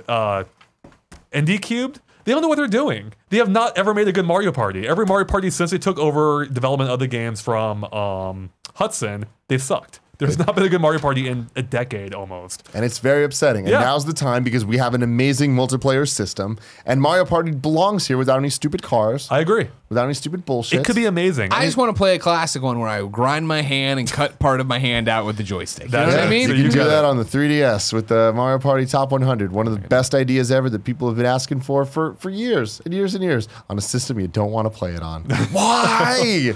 It's baffling. Yeah. God, do you know how many party modes we can get out of that? A lot. 100. Yeah. Top 100. Yeah, that's true. That's true. Man.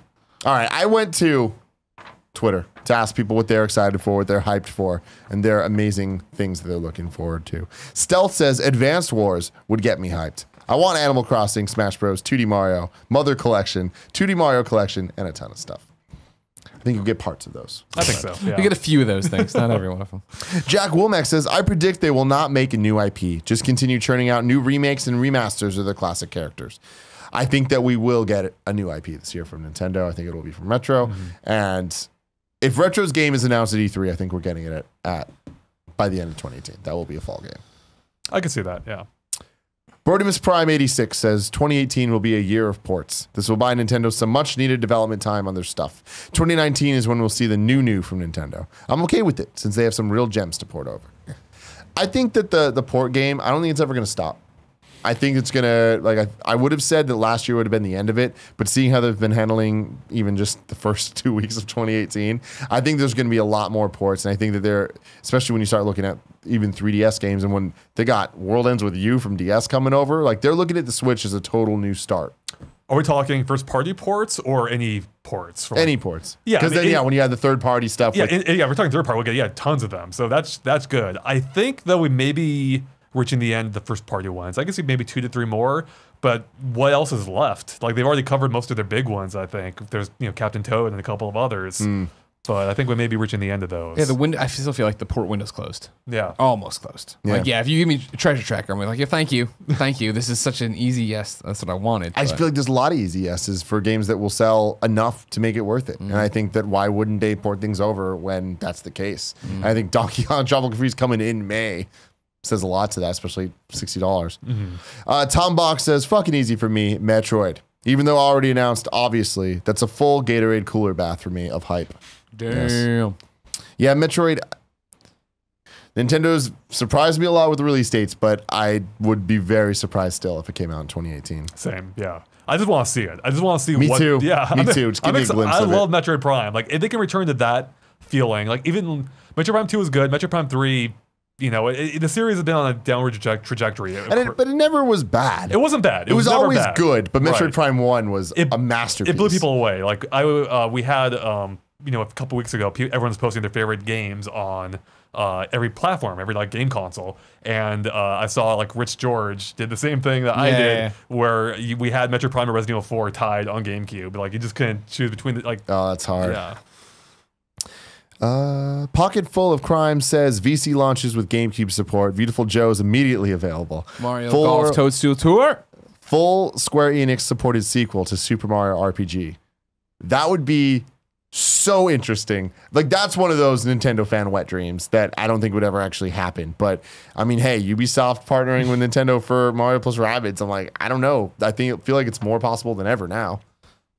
Yeah, you're right. I think so. The Fantastic Ian says Virtual Console with GameCube support, new Joy-Con colors, OS themes, folders, and cloud saves, new Animal Crossing announced, and Smash Bros. Plus all the worthwhile Wii U ports out this year. My Gatorade Get Hype moment, Mother 3. That would be huge. I mean, if they're bringing Virtual Console back, that's how you announce it. You have Mother 3 there. I will be shocked if Virtual Console in whatever form is announced and Mother 3 is not right there with it. God, what do you think about Mother 3 being the first game for the online service then? Yep. Yeah. Yeah, like whatever the Virtual Console thing whatever is, they call it, yeah. It's going to be with Mother 3, I think. They've teased it too much. It has to be happening. I kind of agree, yeah. Lord NBZ says Sci-Fi Fire Emblem with lightsabers and laser guns is my get hyped moment. I agree, man. That'd be so awesome. Jester Prince says remaster Zelda collection of Skyward Sword, Wind Waker, and Twilight Princess all on the Switch. That'd be amazing. It would be amazing, and that's the thing when we're talking about at this point ports of ports. Yeah. But some of the best games on the Wii U were the HD versions of Wind Waker and Twilight Princess. Skyward Sword, I feel, is the type of game that people will enjoy more now, having it not tied to the Wii. So. Yeah, I'd agree with that. I think the only tricky thing would be motion controls. The motion controls with because the Joy-Con doesn't have the sensor bars, so it'd be recalibrating constantly. That was already an issue on the Wii, so I can see that being a bit of a problem. Christian Bucky says Fire Emblem, that's the perfect mix of Awakening and Radiant Dawn. Maybe pirate theme, so yeah, more of the pirate theme stuff there. Animal Crossing Switch, a good Mario Party, but my Gatorade Get Hype moment would be a Luigi's Mansion 3 in October. Fuck yeah. Fuck yeah. And that could be cool. That would be cool. That would kind of throw a wrench into my predictions. Like if Luigi's Mansion shows up, I don't know what else would be. Yeah, that'd be wild. So. I remember when Luigi's Mansion 2 was revealed. I was in the audience at Nintendo's E3 conference, and I was just like, what? I would have never thought that a sequel to that game would happen, let alone on the 3DS. Yep. Bebop Fox says, my Gatorade hype moment would be a new Amazing Star Fox game. Oh, man. Dude. Prepare for disappointment, my friend. Oh. Yeah, that ship has sailed. Yep. If we get one more Star Fox game that is another remake of 64, yet somehow worse, I'm going to be fucking shocked. They need to stop rebooting that series. It's so weird. It's really weird. My dream is that they just picked up where Star Fox 2 left off. And ignore the rest of the games. Yeah. Just go. Just go. Yep. Richie Garcia says a decent app ecosystem: Netflix, Twitch, NBA, NHL, NFL, League Pass, YouTube, Chrome, Firefox, Nintendo Network app for iOS, Android, trusted gamer tag, a trusted gamer tag for users 18 and plus, so the kids still need to use friend codes. That would be an interesting workaround. I don't think they'll do it. And for a game, Geometry Wars. I've said this before on different shows. I don't understand people's obsession with apps on the Switch. I get that everyone has a different situation, but I just can't imagine people having the Switch as my only console, as my their only thing plugged into my HDMI to watch Netflix. It's like out of all the different devices I have, whether it's a phone or my TV, Chromecast, Chromecast or any console or anything, computer. Like there's so many ways to do these things that I feel like no matter what situation you're in, the Switch is not going to be the ideal one. You're absolutely right, but I think there is something to the convenience of just being able to like exit your game and pop right into Netflix, pick up right where you left off, without having to change devices or HDMI inputs. So, and also being able to just pick it up and take it with you and just resume right where you left off. I just feel the lack of built-in internet in the device is like, what? I don't know. It limits all that stuff. And if it's as easy as like, why not have it there? Sure.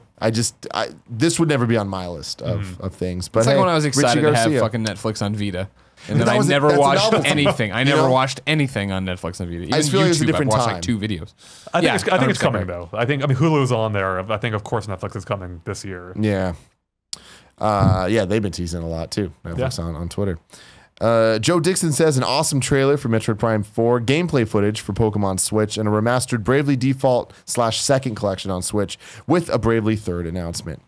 I can see that coming eventually. I'm very interested in what Square's going to do on the Switch because I think that they know that there's money to be made there, and I wonder kind of what they dedicate to it, whether it is going down the Bravely route, whether it is a Final Fantasy VI remake, which would be freaking fantastic, partnering with Nintendo for Mario RPG. Like, there's a lot of very cool opportunities for them, or they can just kind of keep doing what they've been doing, which is fine, but nothing special. How about a Final Fantasy remake in the style of Octopath Traveler? Final Fantasy VI remake in the style... My God. Right. That is a table flip from an erection. God damn. Hero Breaker says, hope that we get Fire Emblem this year. We will. I'm confident we'll get it. They've said 2018. That's the type of game that like they'll make happen. When do you think? I don't know. I feel like it's before E3, like we were saying earlier, but like, I mean, I feel like it has to be. I feel like that's the type of game that will get its own direct. Yeah, it would definitely get its own direct for sure. Yeah. And his Get Hype moment would be a Majora's Mask style Breath of the Wild sequel announcement. So good. Next year. Reusing Breath of the Wild assets to get out either next year or 2020. Yeah, I was going to say next year revealed or released or both. I think both. Oh, wow. I mean, Majora's Mask, I mean, it's different now, obviously, but Majora's Mask they threw together in like record time for Zelda. Yeah. I could see them doing something along those lines for Breath of the Wild, so I hope so. And finally, 32-Bit Player says Bethesda will continue to provide third-party support for the Switch, highlighted by the announcement of Fallout 4 and Evil Within 2. My Gatorade Get Hype moment, Bethesda developer Arcane Studios, Dishonored and Prey, is developing an exclusive immersive sim for the platform. Huh? Yeah, I could see you lose your mind for that. Do you think Bethesda would invest in a Switch exclusive? Depends on what they're seeing right now. What are they seeing with Skyrim sales, Doom sales? What will they see with Wolfenstein 2? I think there's a relationship there, and I think the more you see these third parties work with them, the more likely it is that all right, we're on to something. I don't know if Arcane's the right fit for that. I don't know if that's the right genre for that, but there's something happening there where I'm sure they're talking on a level that is beyond, hey, what are your old fucking games? Like, let's get some new stuff. That'd be nice, yeah. Any predictions you have that we didn't touch on at all? I think you covered it pretty well. So actually, no, I do have one here. I think we will actually get an announcement of proper Mario DLC at E3. A true expansion. Some new worlds. Some new worlds, yeah. Yeah, I think because we saw Balloon World, Balloon Fight, Balloon, whatever the hell it is. Balloon mode. That I do think that we will see a proper DLC for it. Do you think Sunshine will be part of it? I don't know. I mean, earlier I said no. I think they're just trolling us with the costume and whatnot. I think, I'm going to say no. I think they would have included the costume with a ladder DLC if they were including it. So I don't think it'll be that. I think we may see a lot of reusing existing assets, especially because with the way they name those kingdoms, each kingdom has like 2 names, right? You have the generic like what Downtown Kingdom or whatever it was, Metro Kingdom, Sand Kingdom, and they could easily include new areas of those kingdoms, by using existing assets, throwing in a few new things, and probably get that Galaxy really quick. 2-izing it. Yeah, exactly. So Which I love Galaxy 2. I know, me too. So. I love Galaxy 2 more than Galaxy 1. I like coming here, guys. Just stay. I should replace Derek and Ash with YouTube. There you go. You are welcome anytime. Thank you for joining us. Where can people find you? GameXplain. We do all kinds of Nintendo-based coverage. We cover some other stuff too. Mostly Nintendo. We're mostly known for doing in-depth discussions and trailer breakdowns. Yes. Very in-depth. We had a 40-minute discussion predicting what today's announcement was going to be. Oh, yeah, this morning. We recorded this morning. We saw the announcement, got 40-minute discussion up, and then it was announced a few hours later. So then we got another half an hour discussion up based on that. So there you go. Go follow them. They are fantastic. I love the work they do over there. Until next time, I love you. Hope you guys enjoyed that episode. Greg is going pee, but you can click here to subscribe to youtube.com/kindoffunnygames. You can click there to subscribe to Kind of Funny for all our other content. You can click here to subscribe to our Patreon and give us money because we need money. I don't know what here it is.